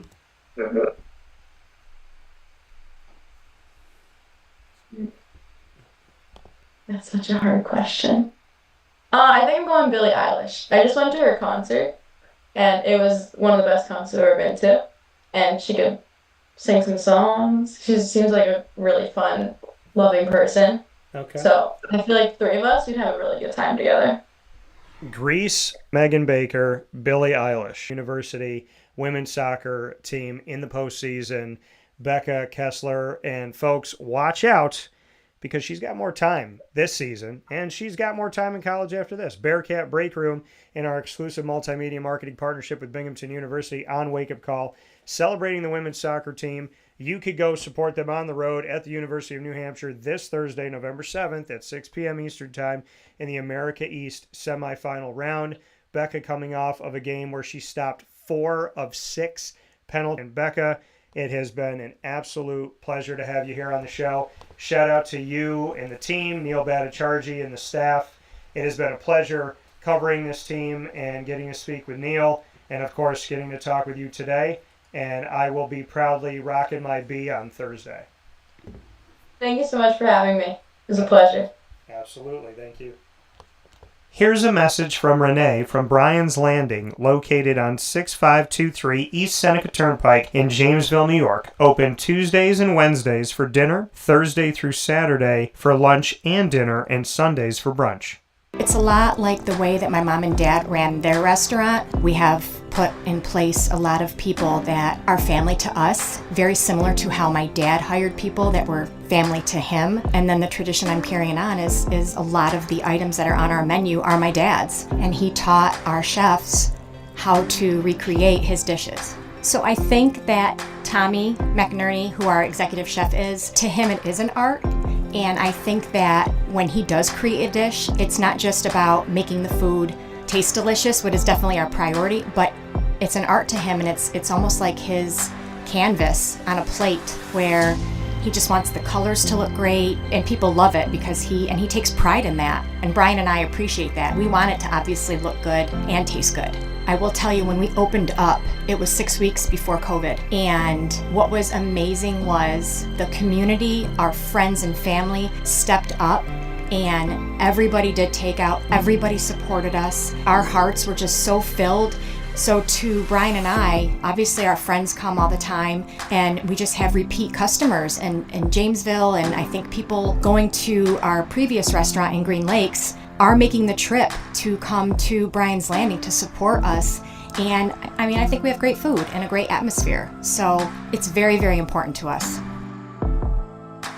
Head to Brian's Landing, located on 6523 East Seneca Turnpike in Jamesville, New York, where memories have become recipes that are now meals to share with you. Tuesdays and Wednesdays for dinner, Thursday through Saturday for lunch and dinner, and on Sundays for brunch.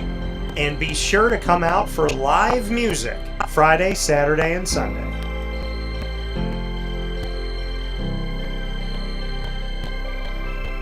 Here is a special message from Brian Bruno, owner of Servomation Refreshments Incorporated. I grew up in the family business. Had the experience of working for a national food service company with thousands of employees. And as much as I enjoyed the experience I had, there's something about, owning my own company and being able to change the things I saw wrong with the industry firsthand, which is why I moved back to my hometown in Canastota, New York, to launch Servomation. It was back in 2007. When we first started the business in 2007, really you didn't find any machines with credit card readers. There's a lack of variety in machines. You got stuck with basically whatever the vending company wanted to sell that day. There's a lot of inefficiencies in the business, and those were all things that we saw as opportunities, both from a customer level to improve and from an operating level to be more efficient. We've really been at the forefront of introducing retail technology into our space. We were doing self-checkout back in 2009 before it really became a national phenomenon. The whole point of it isn't to just improve the customer experience. It's to make it feel more like a retail environment where people don't have to be afraid of what they're buying behind glass. They don't have to be afraid of not being able to see the ingredients of the packages. It was an easy transaction from that standpoint. If we were to reinvent something, we wanted to make sure what we were making looked and felt more like a deli and not like something that you would traditionally see in a vending machine. I was tired of hearing for years the customers say the wheel of death because the vending machine would circle around with the same tuna salad in it. What we wanted to do was it really change the perception of that food. So allowing customers to touch it, allowing customers to feel the weight of it, allow customers to see the freshness of it, and also the variety of it really helps them change the perception and ultimately the value of what we bring to them.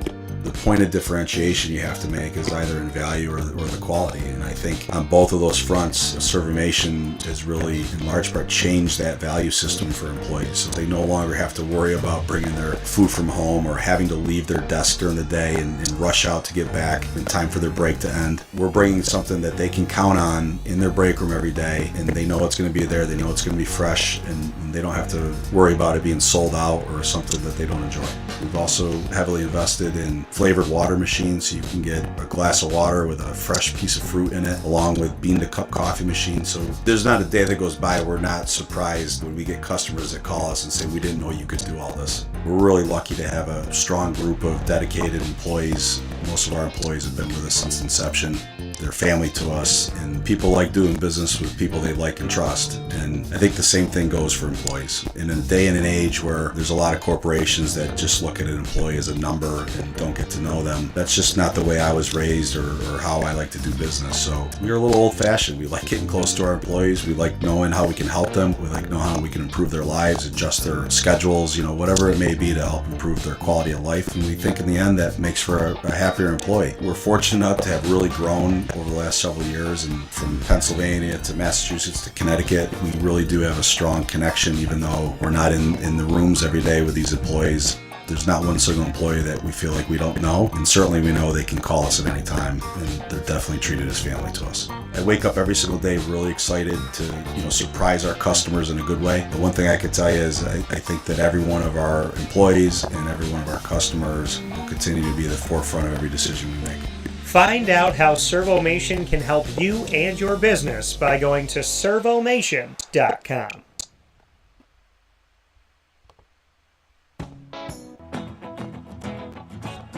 Hi, this is Amy from Mother's Cupboard, home of the whole frittata. We are open daily 6 a.m. to 1:30 p.m. For takeout orders, call 315-432-0942 and tune in to Wake Up Call with Dan Tortora for our monthly food challenge and try our Wake Up Call signature menu item available 7 days a week.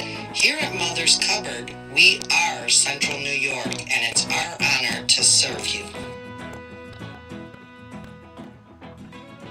Ma and Pa's Kettle Corn and Popcorn Factory remind us that every day is worth celebrating at 201 7th North Street in Liverpool, New York. Open Monday through Saturday in-store and always online at maandpaspopcorn.com. Serving our Central New York community and beyond, order anywhere, anytime at maandpaspopcorn.com. Stop in to get a tin at Ma and Pa's on 201 7th North Street in Liverpool, New York to get your half-price refills for the rest of your life.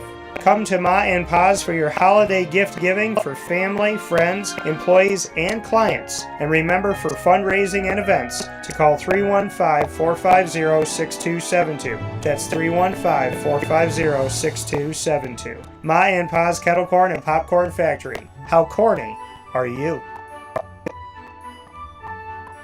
This is Jimmer Sikowski, owner-operator of Chick-fil-A Cicero, 7916 Brewerton Road in Cicero, right in front of the Home Depot.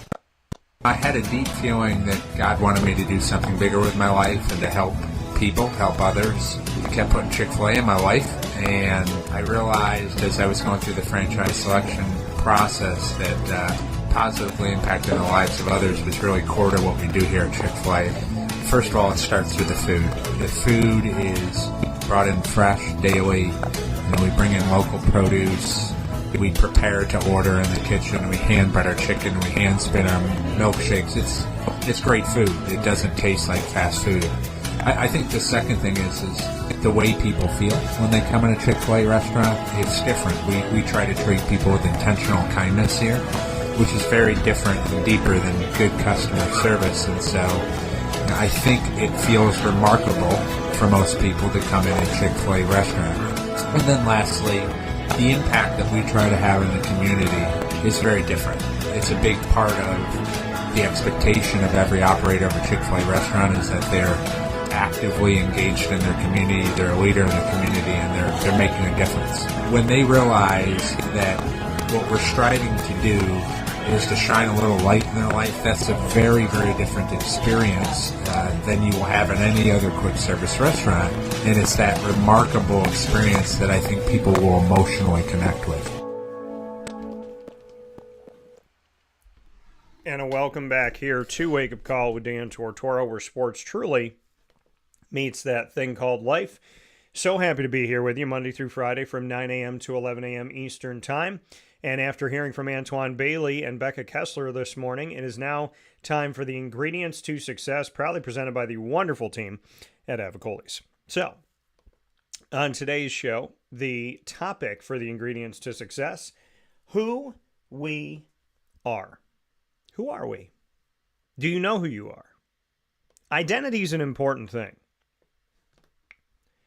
Because they say if you don't stand for something, you'll fall for anything, right? You have to know who you are. And I'm a firm believer that this world attacks and seeks to control those who do not know who they are. They don't have their own identity.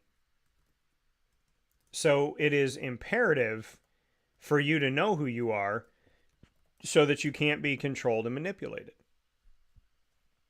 It's very important because we live in a world where you are constantly being bombarded with information, and some of that information is true, And some of that information is not. And it seeks to make you do things, right? To think things, to act a certain way. So it's important to know who you are, know what matters to you, know what you stand for.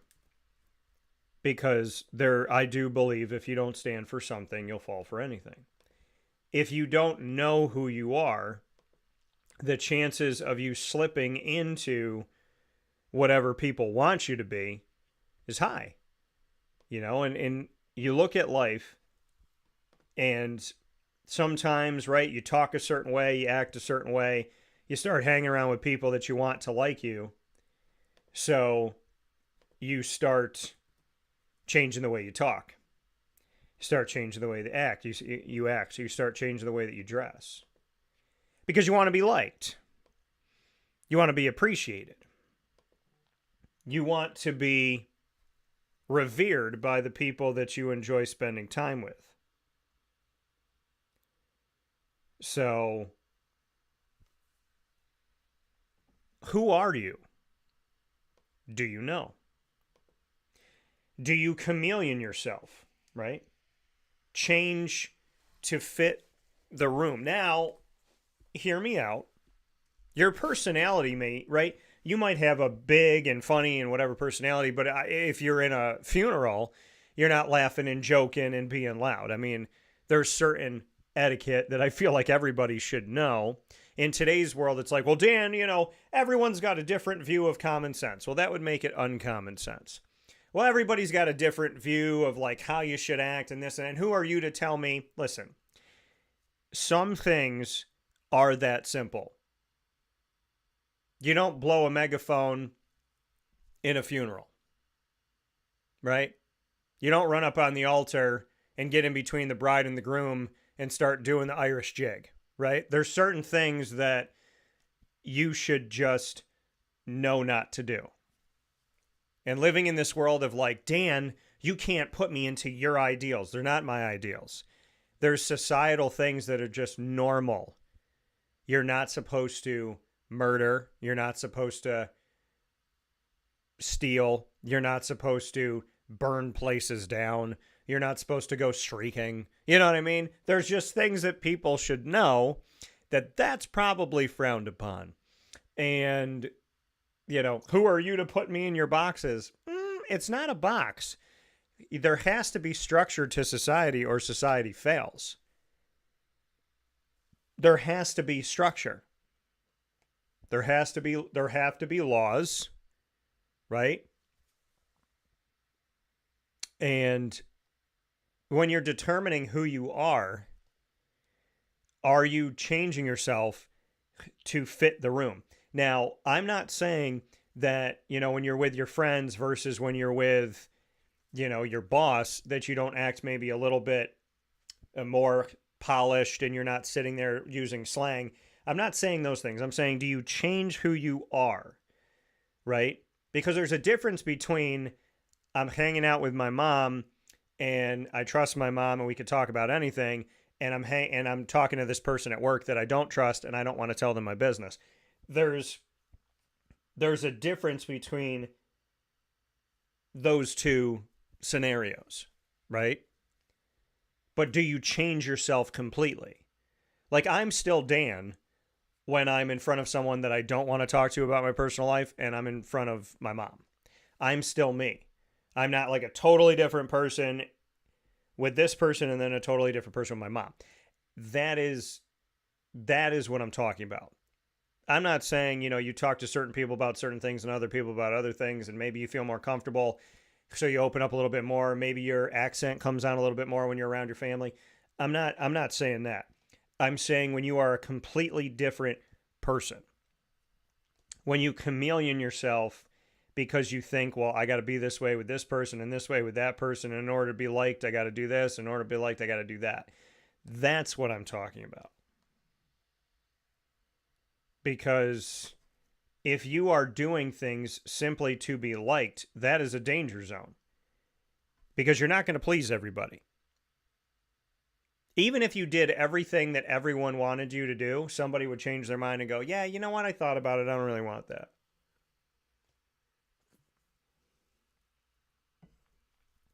You can't please everyone. And because you can't please everyone,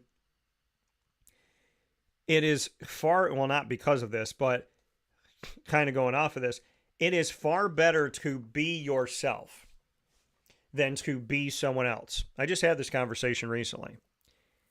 If you get a job by pretending to be someone you're not, in order to keep that job, you now have to stop being yourself for as long as you plan to have that job. If you want to date someone and he or she knows you as this totally different person because you've fabricated yourself, you will now have to fabricate yourself for the rest of your life. And if you end up being with this person and dating this person and maybe marrying this person, you now have to spend the rest of your life pretending to be somebody that you're not. It is far better to lose something as yourself than to gain something pretending to be something you're not. And some people would disagree with me because we live in this technological world, right?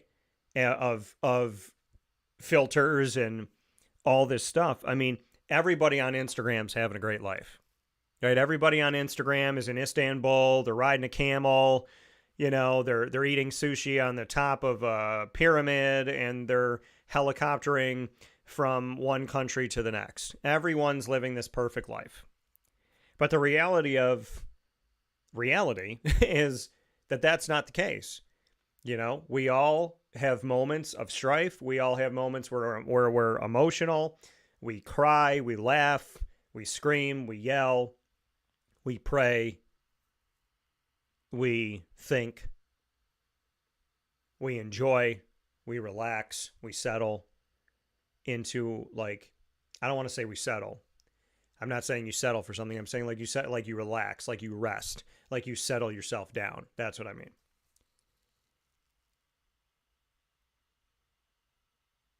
Not everybody has a perfect life, but on social media, people will tell you otherwise, right? The person who's in an abusive relationship is on Facebook showing you how much they love their partner and their partner's so good to them, and oh my gosh, and we're so in love and we're romantic and they're just the best. But in actuality, that person's afraid to go home. Not everything on social media is real. Now, when it comes to me, it's real because I can't lie. I don't have that inside of me. I just don't. I don't feel good about it. I can't carry it out. And if I were to lie to you, I don't even know if I can take 3 steps without turning around and going, you know, I didn't really tell you the truth. And so to me, I think it's incredibly important to understand that who you are it's imperative to know that.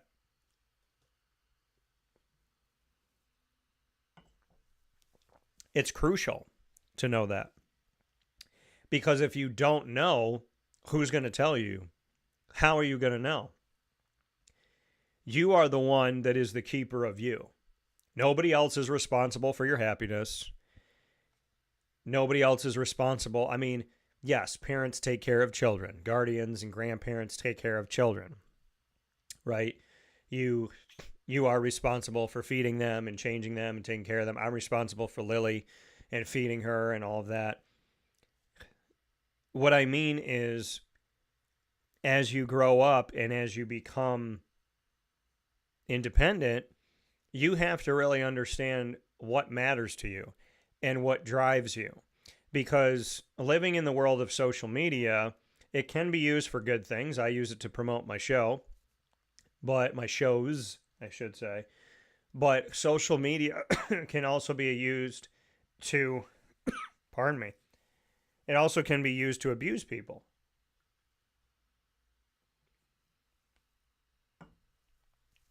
Social media can be used to manipulate people. Media, in general, can be used to manipulate people. I am in the media, okay?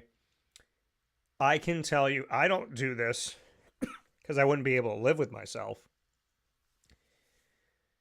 But there are people in the media that lie to you. They use extremist language. They try to terrify you. And they slander people. They libel people. They attack people. They project. So they do things to people, and then they claim those people are doing those same things to them, when in actuality they're the ones doing it. But if they try to make you look at that person and say, look at what that person's doing, they're not paying attention to the fact that you're the one actually doing it.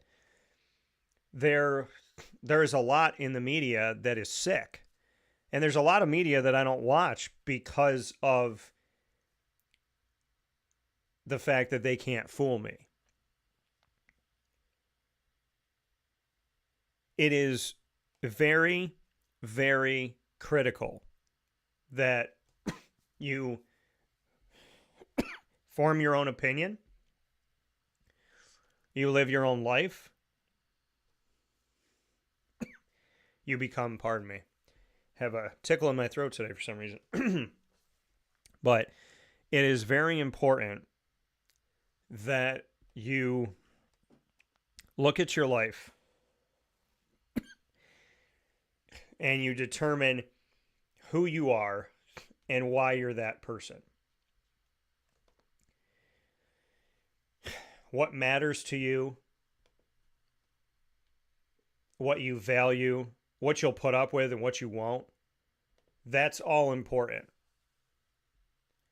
Because media and social media and the fact that you are constantly attacked with information at all times will tell you who to be, how to dress, how to talk, how to act, who to date, where to go, what job to have, how much money to make, where to live. And I feel like living in this world without God as your compass, you're going to get lost. Now, I know some people that listen to the show believe in God. Some people don't. Some of you have a different faith than I have. And that's all well and good. And it's all well and okay. If that's how you want to live your life, that's your choice. So,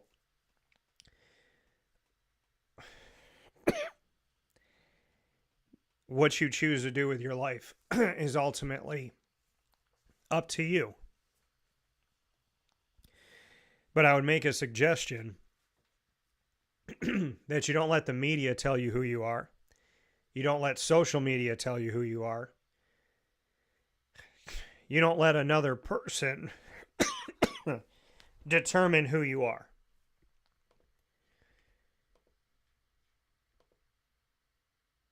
Because if you are not the keeper of yourself, then who is? And if you aren't confident in who you are and what you're about, then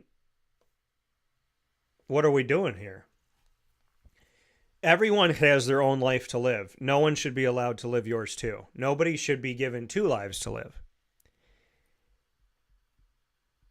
And so the ingredients to success of who we are, you have to know what you care about. You have to know your morals and your values. What do you value most? What do you care about most? What comes after that? Do you have God in your life? Do you pray? Do you meditate? Do you do things that are healthy when you need to clear your mind? Do you have good mental health? Do you have good emotional health? Do you have good physical health? Because they all work with each other. Do you have good spiritual health? Where does money stand with you? Do you chase money or do you chase dreams? Do you chase facade or do you chase what's actually within? Because there's a lot of smoke and mirrors in life, and now arguably there's more than ever because you can put a filter on everything in life. And you can lie about everything. So the question today becomes, can you see through the veil? Can you see through the veil? Can you see who you are? Can you see who other people are? And are you honest with yourself? Now more than ever, knowing who you are, knowing your morals, knowing your values, having God as a compass, in my opinion, focusing on your health and well-being, not being materialistic, not being driven by people, places, and things, but being driven by the desire to help others achieve your dreams and ultimately to spread goodness into a world that desperately needs it. That is a good approach. We all have different dreams. We have different aspirations, different things we want to do. But if we put God as our compass and we do it with morals and values, and we seek to help and we seek to give and we seek to not just live a selfish life, I believe that we can all be successful in our own given roads. So don't be fooled by the social media of it all. Don't be fooled by the media of it all. Do your research. Seek to understand. And don't just live online. Live. Don't just take pictures of you on the mountain. Look at the view. Because your memories should not be stored on an app. They should be stored in your heart and in your mind and in your soul. We'll take a step aside for a fast break. We'll be back right after this. This has been the Ingredients to Success, proudly presented by the fantastic team at Avicolli's on 7839 Oswego Road in Liverpool, New York. Head there for lunch, dinner, and drinks. As always, drink responsibly and only if you're of age, and support local today at Avicolli's.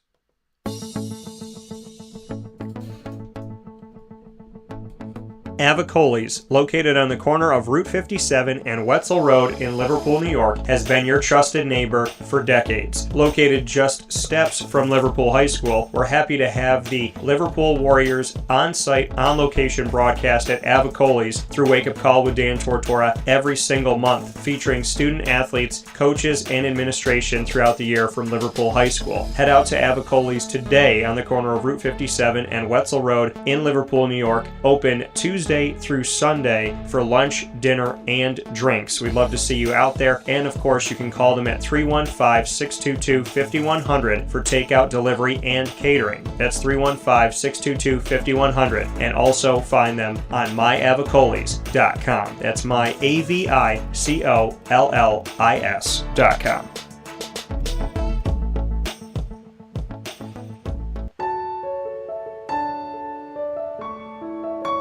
Having peace of mind when you're out of town that your furry-loving friend is safe and sound means taking them to Canine Campground, because we all know that when it comes to the love of our pets, it goes well beyond the call of duty to make sure they're safe and sound. Right, Lily? So take a ride to 242 Johnson Street in East Syracuse, New York, and see Canine Campground and where your dog will be staying in the classic cabin, the executive cabin, the grand cabin, or of course the luxury cabin, because if you know Lily, you know she loves luxury. Now you don't have to wait to the last minute to find a family member or a friend that'll take your dog for a few days. Call Canine Campground at 315-299-4013. That's 315-299-4013. Their drop-off and pickup times are Monday through Sunday. Check K9campground.com for more information. That's the letter K, the number 9, and campground spelled with a K.com. K9campground.com. When you're going out of town, bring your dog to Canine Campground.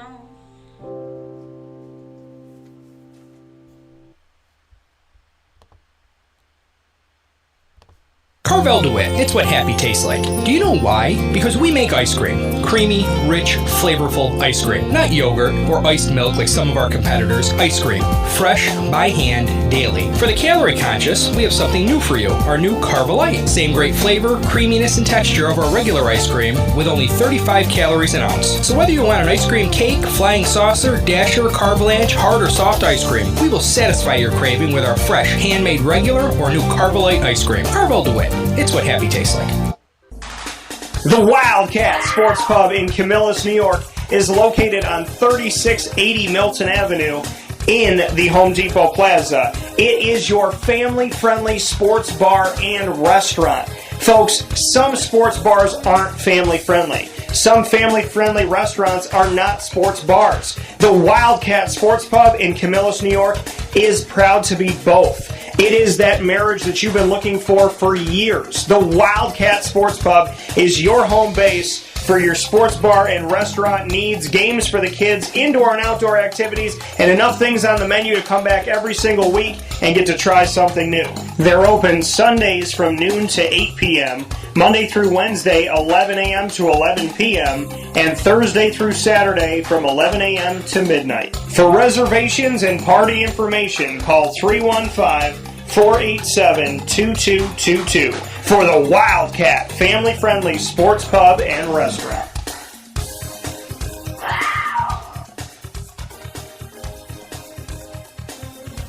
GG Cards and Breaks. Like, comment, subscribe. GG Cards and Breaks, coming to you on 639 Delmar Place in Syracuse, New York, is truly a one-stop sports card shop and trading card shop. It is everything that, I mean, when I was a kid and I was growing up, there were some really awesome opportunities that I had in the community, and then those places closed, and I thought to myself, okay, maybe I'm never going to have that in Syracuse again. Maybe I could find it in another city. I could find it somewhere in the world. And then GG Cards and Breaks came into existence. And on Father's Day, over a year ago, my dad brought me there. My dad and I like to go antiquing and find cool things. We like the adventure of never knowing what you're going to find. And we went over that. He just pulled in. He didn't say a word. We went in, and there was a bunch of sports cards. And I was sitting there like, did my dad know that this was here? And I met Joel. Shout out to Joel. Joel, I hope you got your raise. And I just really liked the experience. I liked the conversation. And I thought Joel was really helpful. And I said to Joel, you know what? I'd love to talk with the owner. I'm a broadcaster. And I just love the opportunity to speak with him about partnering together. And through that, I met Josh Gideon. And in my conversation with Josh, it just really stuck out to me that we already had a connection. It was genuine, and it always has been, real. And I just realized, I want to help this guy. I want to work with this guy. And then I met Anthony. And I thought, wow, this guy's got a really good soul. And I don't think he gives himself enough credit for it. And then I met Alex. And we had, great conversation. And he's welcoming. Then I meet other people on the staff, and I just feel like I'm part of the family. And it all came together. And now it's been over a year of working with them, and it feels like the snap of a finger because time flies when you're having fun. GG Cards and Breaks is an experience. It's not just going to a store. And it's people that really care and put in a lot of work. They work a lot of hours and do a lot of things that you don't see. And people that are willing to put in the effort and the enthusiasm and the dedication and to not make excuses. I value those people. That's why I value GG Cards and Breaks. 639 Delmar Place in Syracuse, New York. Open Tuesday through Saturday from 10 to 6 and on Sundays from 10 to 5. We'll see you there. With that being said, I want to thank my incredible guests inside of MonPawsPopcorn.com's What's Poppin'. Big time thanks to Antwon Bailey. Many thanks to Becca Kessler and to Avicolli's for the ingredients to success. We will be at Avicolli's tomorrow night with the Liverpool Warriors football team, who have won in the postseason and are in the semifinal round of sectionals this week. And before that game, they will be on Wake Up Call, on site, on location, at Avicolli's this Wednesday, November 6th at 7 p.m. we will see you there. Big time thanks to all of you that watch and listen on youtube.com and facebook.com, both /wakeupcalldt and on wakeupcalldt.podbean.com. Can't thank you enough for your support and your love all around the country and the world. And of course, for those of you that download us on your favorite podcasting platform, so many thanks to Amazon Music, Audible, iHeartRadio, iTunes, and Apple Podcasts, Player FM, Podbean, Podchaser.com, Podvine, Spotify, TuneIn, and YouTube for getting in touch with us where sports meets life. All you have to do is search Wake Up Call with Dan Tortora, or one word, Wake Up Call DT, on any one of these outlets. Click subscribe and follow so you never miss a show again. And of course, many thanks to our wonderful partners, of course, down in wonderful, beautiful North Carolina. We have on 1788 Old Morganton Road in Southern Pines, North Carolina, right by the very well-known Pinehurst golf courses. We have the incredible Brooklyn Pickle, and you will find the BP down on 1788 Old Morganton Road in Southern Pines, North Carolina. Go and visit them today. The Brooklyn Pickle that we have loved in Central and Upstate New York has expanded down in North Carolina, and you can find them today down in Southern Pines, right by Pinehurst golf courses, within just a few minutes. Go out and visit them. Let them know that DT sent you. And of course, a big time thanks to our incredible partners in Central and Upstate New York, Carvel DeWitt, the Wildcat Sports Pub, Servomation, reinvigorating, reinventing, and reimagining what it means to have vending in your stores as well as in your hotels, your schools, your universities, your colleges, your place of business, a rest stop. Servomation.com. Get more information on how vending is so much better than what you think it is, thanks to Servomation. Mother's Cupboard, Avicolli's, GG Cards and Breaks, Fire Pit Barbecue and Saloon, Ma and Pa's Kettle Corn and Popcorn Factory, the snack capital of the world on 201 7th North Street in Liverpool, New York, Canine Campground, Dog Boarding, Pizza Man, Great Lakes, Honda City, Chick-fil-A Cicero, Brian's Landing, and of course, we are the exclusive multimedia marketing partner of your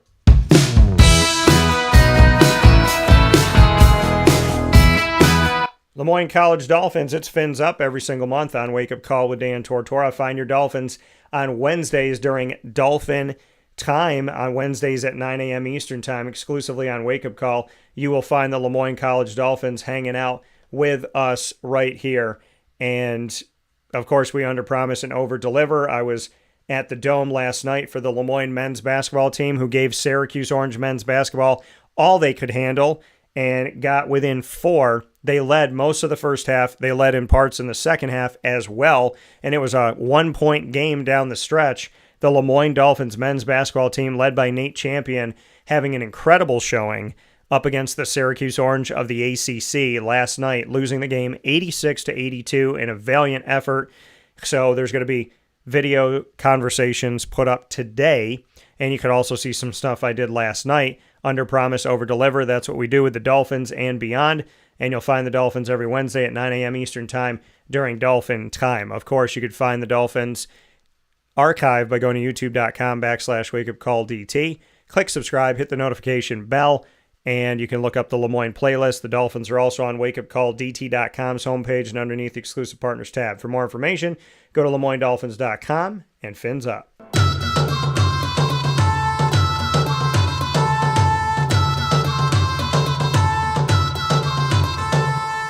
The Bryan and Stratton College Bobcats of Syracuse are exclusive multimedia marketing partners with Wake Up Call with Dan Tortora. Find your Bobcats every single month right here on Wake Up Call in what we call the Bobcat Buzz. And the Bobcat Buzz, featuring men's and women's soccer, men's and women's basketball, baseball, and esports. You will find our Bobcat Buzz specials with men's and women's soccer happening tomorrow, November 6th.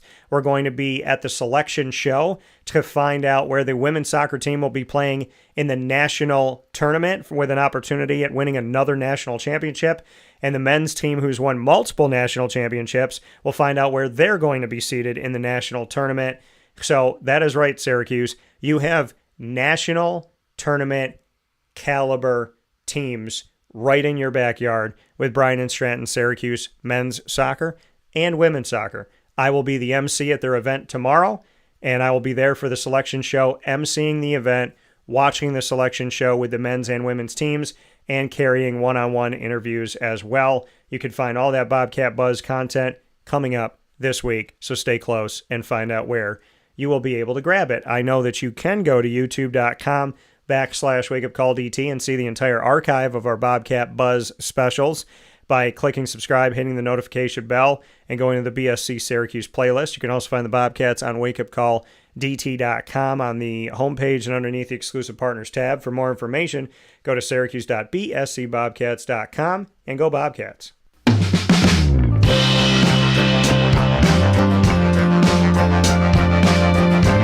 The Binghamton University Bearcats are exclusive multimedia marketing partners with Wake Up Call with Dan Tortora. Find the Bearcats every Tuesday during Bearcat Time, Tuesdays at 10 a.m. Eastern Time, weekly and worldwide. You will find moments with Marshall throughout the year featuring Gene Marshall, Binghamton University Athletics Director, and of course the Bearcat Breakroom like you saw today with student athletes, coaches, and administration. Big time shout out to the big playmaker Becca Kessler, and my best to the women's soccer team as they move on to the America East postseason semifinal round this Thursday, November 7th, on the road at 6 p.m. at the University of New Hampshire. You can find all of our Bearcat content by going to youtube.com/wakeupcalldt. Click subscribe, hit the notification bell, find the Binghamton playlist. You can also find the Bearcats on wakeupcalldt.com's homepage and underneath the exclusive partners tab. For more information, go to binghamtonbearcats.com and go Bearcats. With that being said, again, thanks to Antwon Bailey, Becca Kessler. Thank you to Avicolli's. Thank you to you. Please be yourself. God made you uniquely you. Even identical twins have different personalities, mannerisms, and things that they do. So even identical is different. Everyone has their own makeup. Everyone has their own way, their own being. Don't be afraid to be yourself. Facebook at WakeUpCallDT, X at CallDT, Instagram at WakeUpCall_DT. I'm wearing my United States of America shirt today to remind you to go out and vote. If you are a legal citizen of the United States and at least 18 years of age and registered, you got to be all those things, which is stupid to say, but apparently we have to say it in today's America. You have to be a legal citizen. You have to be a legal citizen in the United States, I should say. You have to be a legal citizen in the United States, at least 18 years old, and you have to have been registered to vote. If you are all of those things, do not waste it. There are countries that are not free, that do not have democracy, that do not listen to their people. If you feel like America is not listening to you, do something about it. Peacefully and proactively, go vote today. You have the opportunity. Do not waste it. And don't just vote for the president. Vote for your local and state government officials because they can be affecting your life very quickly, right in your backyard. So go out and vote today. Be proud of it. Be excited for it. Don't let anybody peer pressure and strong arm you one way or another. Vote your conscience and don't forget to vote. With that being said, God bless. No stress. Do your best. I'll talk with you soon.